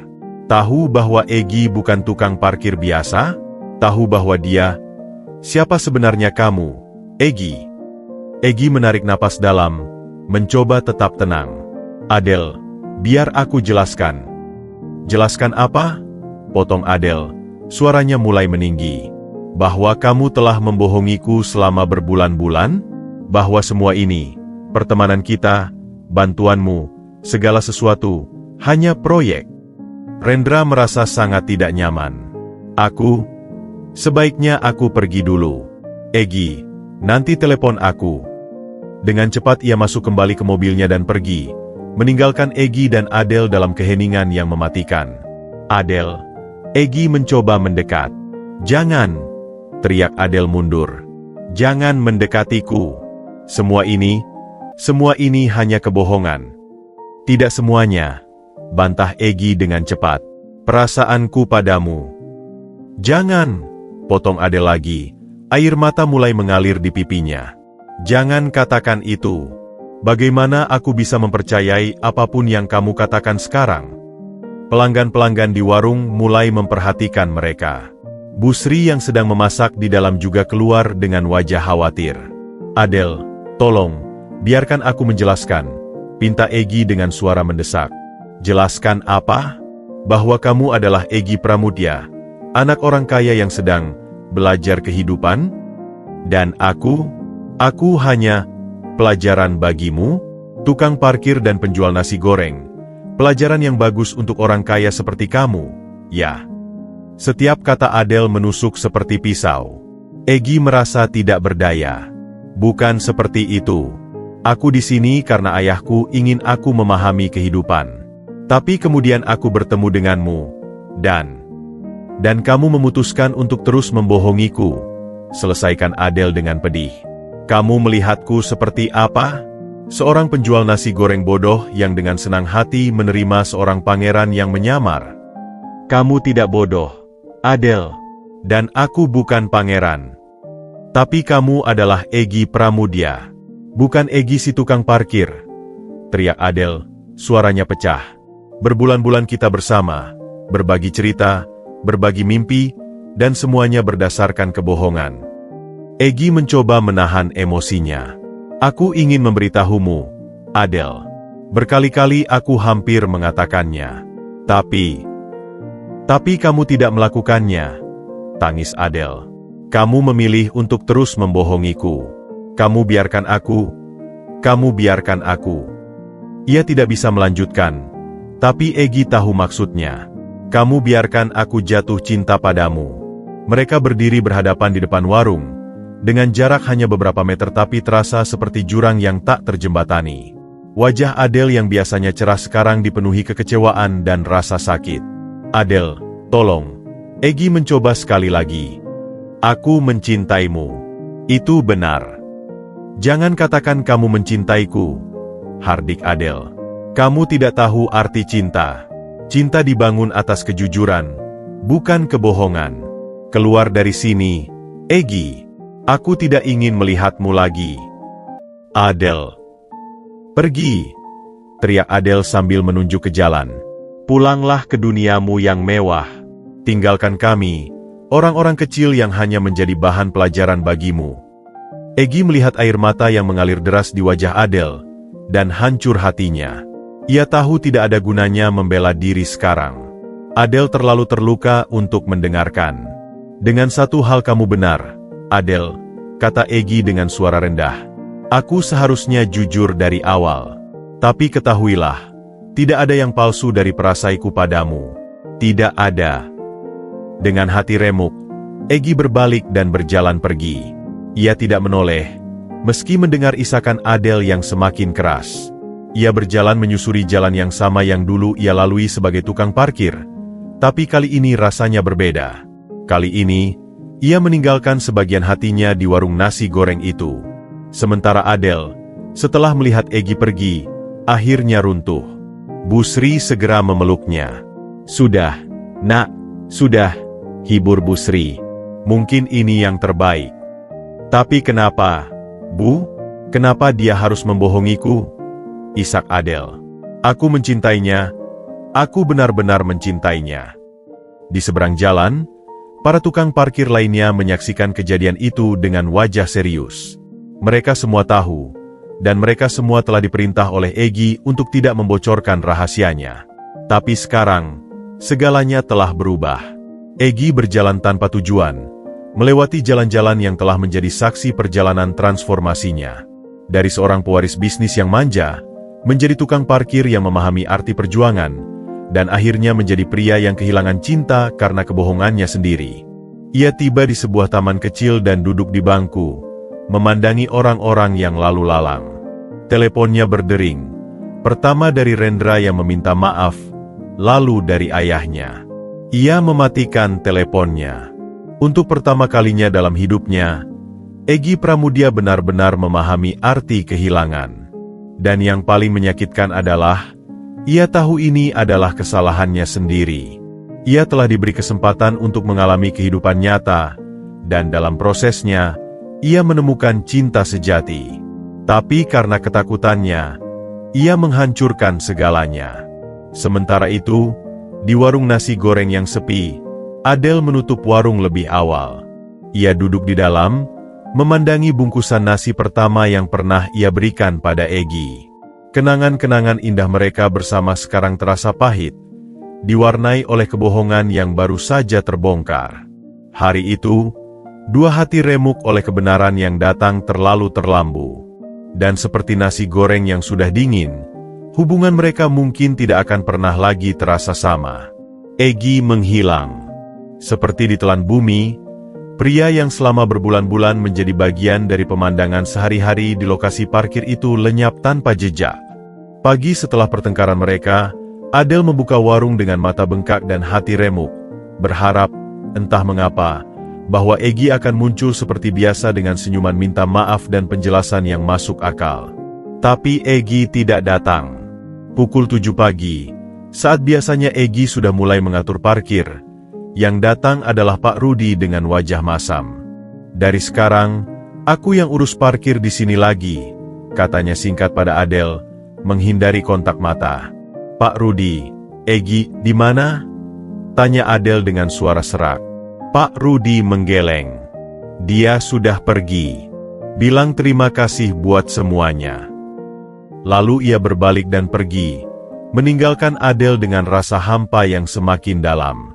Hari pertama tanpa Egy terasa seperti mimpi buruk. Setiap kali bel warung berbunyi, Adel berharap itu adalah Egy.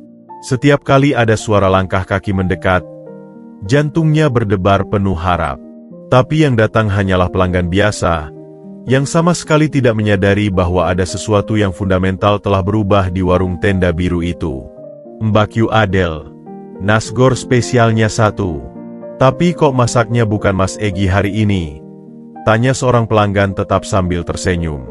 Adel memaksa senyum. Dia ada urusan.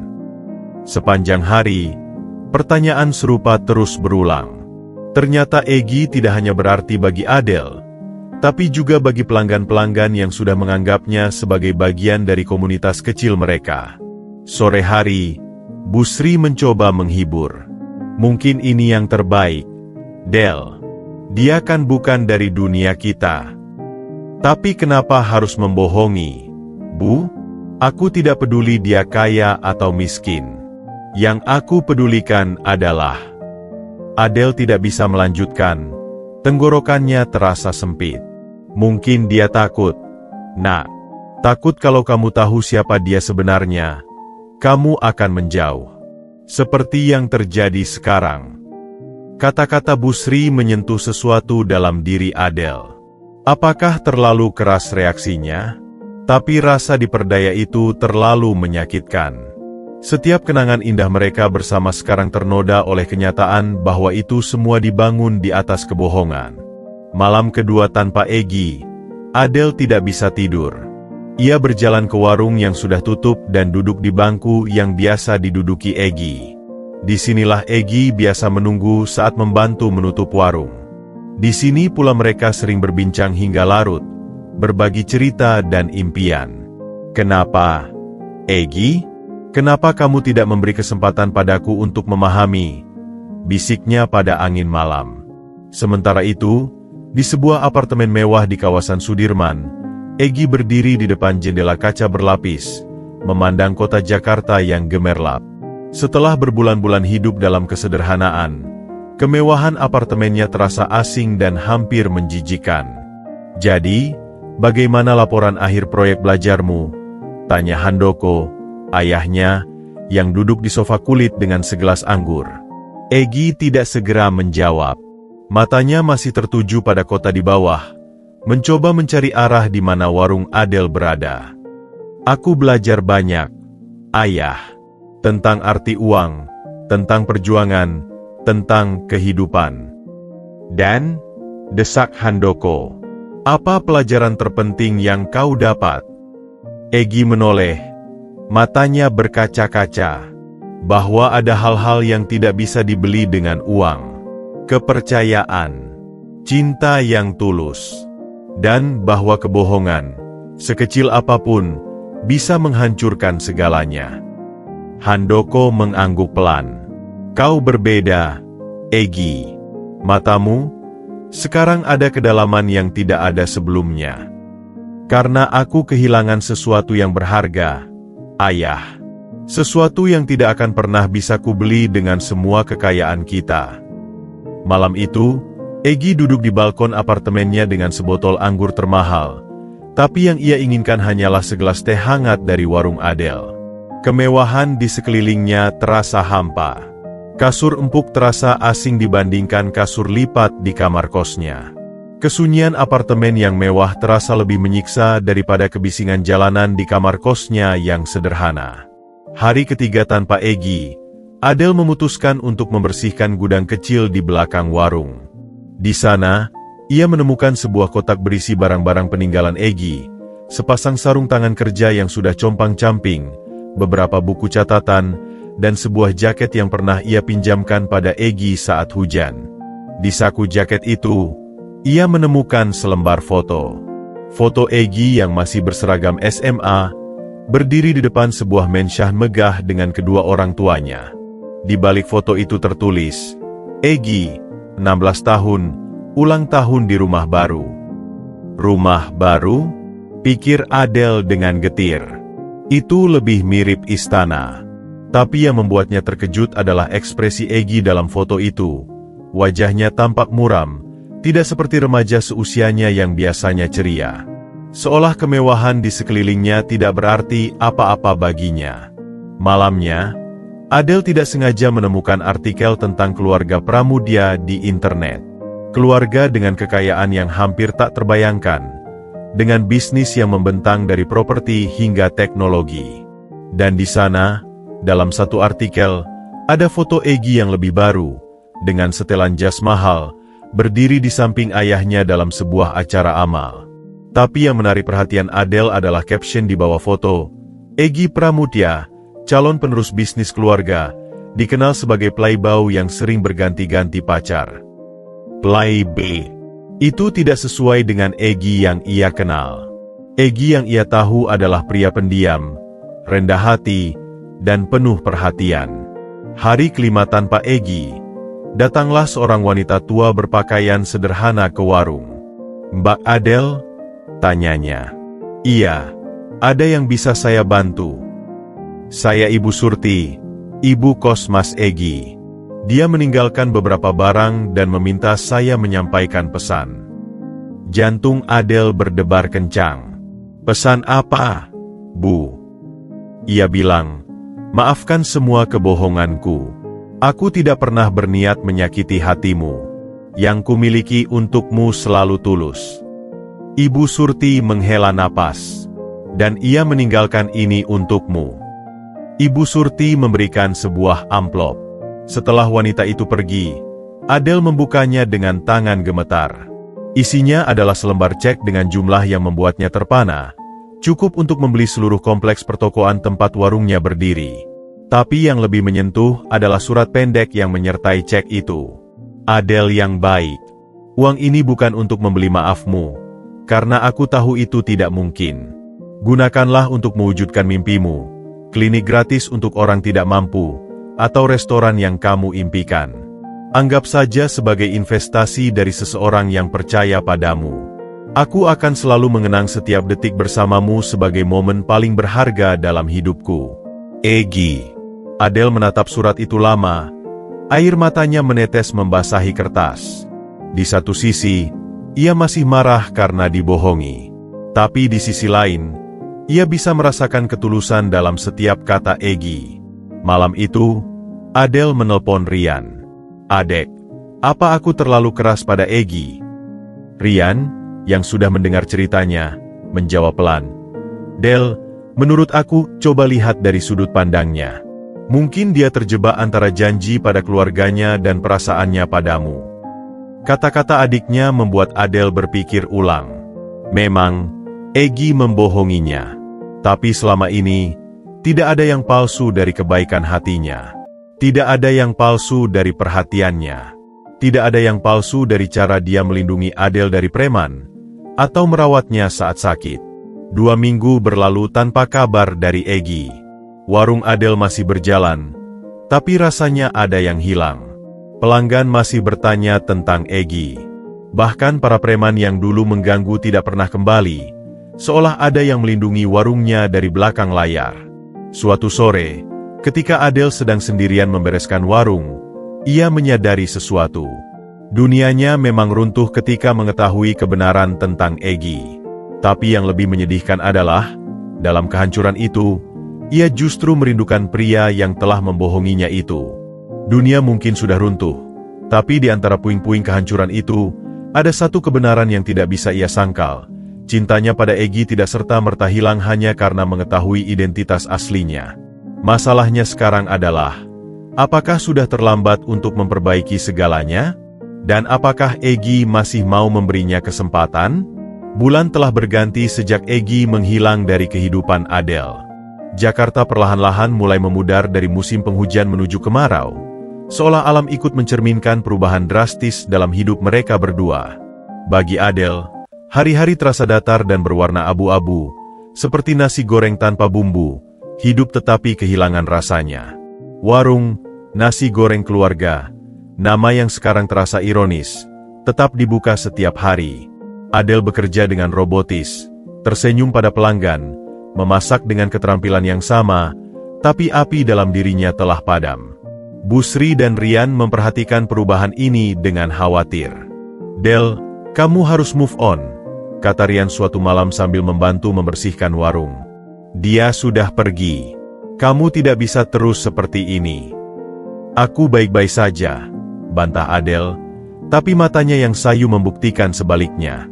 Yang membuatnya semakin sakit adalah betapa banyaknya jejak Egy yang masih tersisa. Kursi yang diperbaikinya masih kokoh berdiri. Tenda yang ditambalnya masih melindungi dari hujan. Bahkan resep baru yang mereka kembangkan bersama masih menjadi favorit pelanggan. Suatu siang, seorang pelanggan baru datang. Katanya di sini ada tukang parkir yang ganteng dan baik. Teman saya bilang dia dulu sering bantu-bantu di warung ini. Adele tersentak.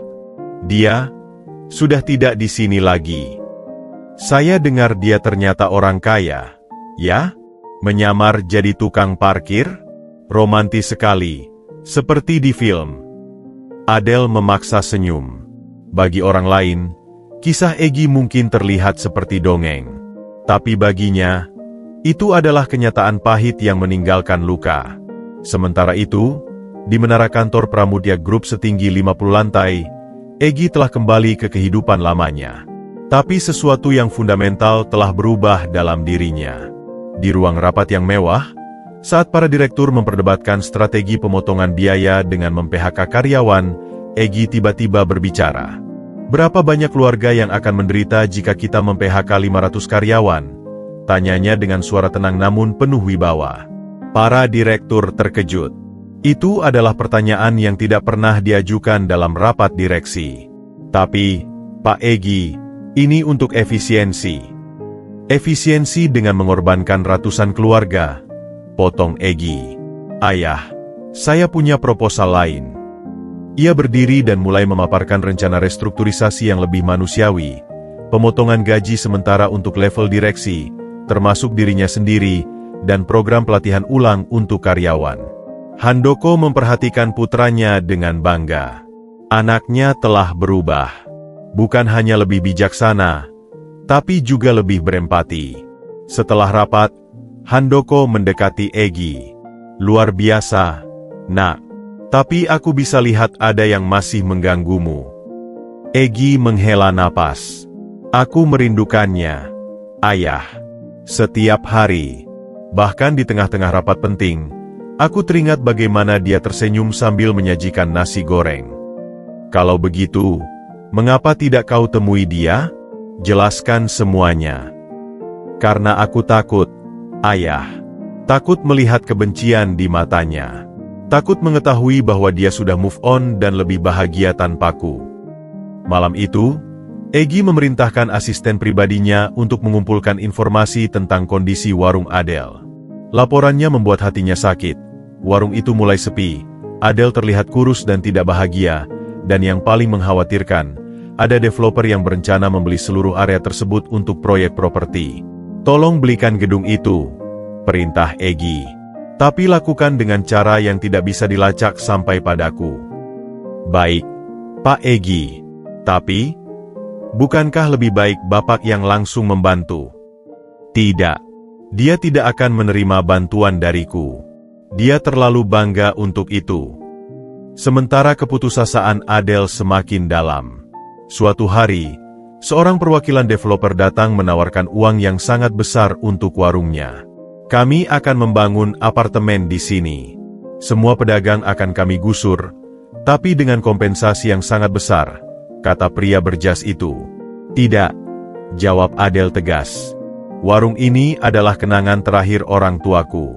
Dan ini adalah tempat yang penuh kenangan bagiku. Tapi Mbak Adele, kalau tidak mau jual, nanti juga akan digusur paksa. Lebih baik dengan uang yang banyak daripada tidak sama sekali. Malam itu, Adele duduk sendirian di warung yang gelap. Air matanya menetes. Apakah ini akhir dari segalanya? Warung yang telah dibangun dengan susah payah, kenangan terakhir orang tuanya, dan tempat di mana ia bertemu dengan Egi, semuanya akan hilang. Tanpa disadarinya, dari seberang jalan, seorang pria berdiri dalam bayangan, memperhatikannya. Egi tidak tahan lagi. Melihat Adele menangis sendirian membuat hancur hatinya. Tapi ketika ia hampir menyeberang, sebuah mobil mewah berhenti di depan warung Adele.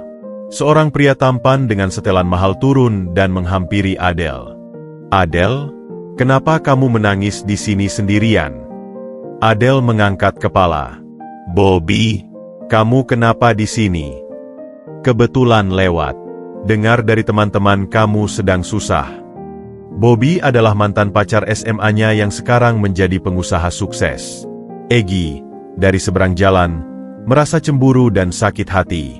Tapi ia tidak berhak. Ia yang memilih pergi. Ia yang menghancurkan segalanya. Keesokan harinya, kejutan datang. Pemilik gedung datang sendiri ke warung Adele. Selamat, Mbak Adele. Kabar baik. Perusahaan pemilik gedung ini telah berganti kebijakan. Tidak akan ada penggusuran, dan sewa tidak akan dinaikkan selama 5 tahun ke depan. Adele terkejut. Benarkah? Tapi, kenapa? Kebetulan saja. Perusahaan baru sangat peduli dengan usaha kecil. Pemilik gedung tersenyum lebar sebelum pergi. Adele merasa aneh. Kebetulan yang terlalu kebetulan. Ia teringat pada cek yang ditinggalkan Egi, cek yang tidak pernah dicairkannya karena pride-nya. Apakah ini juga ulah Egi? Sementara itu, Egi ditelepon oleh asistennya. Pak Egi, ada pria yang sering mengunjungi warung Mbak Adele akhir-akhir ini. Namanya Bobby Wijaya, pengusaha properti. Katanya mereka punya masa lalu. Egi menutup telepon dengan perasaan hancur. Mungkin Adele memang sudah move on. Mungkin inilah karma untuk semua kebohongannya. Dua dunia yang berbeda. Dua hati yang terluka. Egi terjebak dalam menara gadingnya, sementara Adele berjuang sendirian di warung sederhananya. Penghilangan Egi telah meninggalkan luka yang dalam, tapi yang lebih menyakitkan adalah ketidakmampuan mereka untuk menjembatani jurang yang memisahkan mereka. Dan seperti nasi goreng yang dingin, cinta mereka mungkin harus diterima apa adanya. Sebuah kenangan indah yang telah kehilangan kehangatannya, Sebuah kisah yang mungkin harus berakhir dengan masing-masing melanjutkan hidup di dunia mereka yang terpisah. 6 bulan kemudian, musim kemarau telah sepenuhnya mengambil alih Jakarta. Warung, nasi goreng keluarga, masih berdiri kokoh, bahkan semakin ramai dari sebelumnya. Adele telah menerima tawaran franchise dari sebuah perusahaan yang tidak dikenal, memungkinkannya memperluas usahanya tanpa kehilangan kendali kreatif. Tapi di balik kesuksesan materialnya, ada ruang hampa yang tidak bisa terisi. Suatu senja, ketika Adele sedang menyiapkan penutupan warung, sebuah mobil sedan biasa, tidak mewah, tidak juga tua, berhenti di depan warungnya. Pria yang turun membuat jantungnya berhenti sejenak. Egy. Dia terlihat berbeda. Tidak lagi mengenakan jas mahal, tapi juga tidak lagi berpakaian lusuh seperti dulu. Ia memakai kemeja linen sederhana dan celana chino, tampak seperti profesional muda pada umumnya. Adele, sapanya, suaranya masih sama, lembut dan berwibawa. Adele membeku, sendok kayu di tangannya berhenti bergerak. Egy, apa yang kamu lakukan di sini? Bolehkah kita bicara? Hanya sebentar. Mereka duduk di bangku yang sama tempat mereka sering menghabiskan malam-malam panjang dulu. Suasana awalnya canggung, diisi oleh keheningan yang berat. Aku datang untuk meminta maaf, Adele. Secara pribadi, untuk segala kebohongan dan rasa sakit yang kau sediakan. Adele memandangnya lama. Aku tahu itu kamu yang membeli gedung ini. Dan franchise-nya juga usahamu, kan? Egy mengangguk. Aku tidak berharap kamu memaafkanku. Tapi setidaknya aku ingin kamu tahu, semua yang kulakukan adalah karena aku percaya padamu dan mimpimu. Awalnya aku marah, tapi kemudian Adele menarik napas. Aku menyadari sesuatu. Kebohonganmu menyakitkan, tapi semua kebaikanmu tidak pernah palsu, kan? Tidak, jawab Egy tegas. Setiap bungkusan nasi yang kuterima, setiap senyuman yang kau berikan, setiap percakapan kita, semuanya nyata bagiku. Lebih nyata daripada apapun dalam hidupku yang dulu. Mata Adele berkaca-kaca. Kenapa sekarang? Kenapa baru sekarang kamu datang? Karena aku butuh waktu untuk menjadi diriku sendiri. Bukan Egy si tukang parkir. Bukan juga Egy Pramudia si playboy kaya. Tapi Egy yang sebenarnya. Ia menatap mata Adele. Aku sudah melepaskan semua jabatanku di perusahaan. Aku membuka konsultan bisnis untuk UKM. Membantu usaha kecil seperti warungmu dulu. Adele terkejut. Kamu meninggalkan warisanmu. Warisan terbaik ayahku bukanlah perusahaan, tapi pelajaran yang ia berikan untuk memahami kehidupan. Dan pelajaran terbaik itu aku dapat di warung ini, darimu. Mereka duduk dalam keheningan yang sekarang terasa lebih nyaman. Lampu jalan mulai menyala satu persatu, menerangi jalanan yang mulai sepi.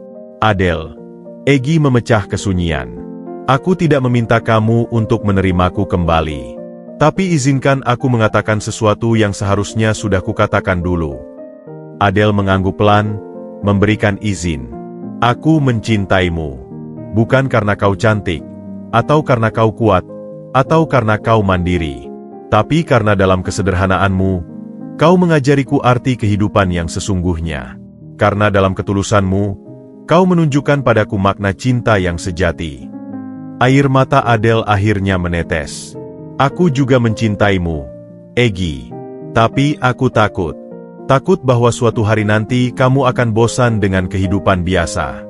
Takut bahwa cinta kita tidak akan cukup untuk menjembatani dua dunia kita yang berbeda. Kita tidak hidup di dunia yang berbeda, Adele. Kita hidup di dunia yang sama, di mana cinta seharusnya cukup. Dan aku tidak menginginkan kehidupan yang luar biasa. Aku hanya menginginkan kehidupan bersamamu. Egy mengeluarkan sesuatu dari sakunya. Bukan kotak cincin mewah, tapi sebuah kunci. Ini kunci kantorku. Konsultan UKM-ku hanya berjarak 3 blok dari sini. Aku menyewanya dengan uangku sendiri, bukan dari keluarga. Jika kau mau, kita bisa membangun sesuatu bersama, bukan dengan kekayaanku, tapi dengan pengalaman dan pelajaran kita. Adele memandangi kunci itu, lalu menatap mata Egy. Dalam matanya, ia tidak lagi melihat pewaris kaya atau tukang parkir miskin. Ia hanya melihat Egy, pria yang dicintainya. "Aku punya sesuatu untukmu juga," ujar Adele sambil berdiri. Ia masuk ke warung dan kembali dengan sebuah piring nasi goreng spesial, persis seperti yang pertama kali ia berikan pada Egy dulu. "Ini," katanya sambil menyodorkan piring itu. "Masih ingat?" "Bagaimana aku bisa lupa?" Egy tersenyum, matanya juga berkaca-kaca. "Ini mengubah segalanya bagiku." Mereka duduk bersama, berbagi nasi goreng yang sama seperti dulu. Dan kali ini, tidak ada rahasia di antara mereka. Tidak ada topeng, tidak ada kebohongan. Hanya dua orang yang saling mencintai, dengan segala ketidaksempurnaan mereka. "Jadi?" tanya Egy penuh harap setelah mereka selesai makan. "Apa kita bisa mulai lagi? Perlahan-lahan." Adele memegang tangannya. "Kita tidak pernah berhenti, Egy. Kita hanya tersesat sebentar." Bulan purnama bersinar terang di atas kepala mereka, menyaksikan dua hati yang akhirnya menemukan jalan kembali satu sama lain. Kisah mereka mungkin tidak seperti dongeng. Tidak ada pangeran yang menyelamatkan putri dari kemiskinan. Sebaliknya, justru sang putri yang menyelamatkan pangeran dari kekosongan hidupnya. Dan dalam kesederhanaan warung nasi goreng itulah, di antara aroma bawang putih dan kecap, mereka menemukan sesuatu yang lebih berharga daripada kekayaan manapun, cinta sejati yang dibangun dari pengertian, penerimaan, dan ketulusan. Seperti nasi goreng yang terlihat sederhana namun membutuhkan keseimbangan sempurna dari setiap bumbunya, cinta mereka pun demikian, membutuhkan waktu, kesabaran, dan pengorbanan untuk mencapai rasa yang sempurna.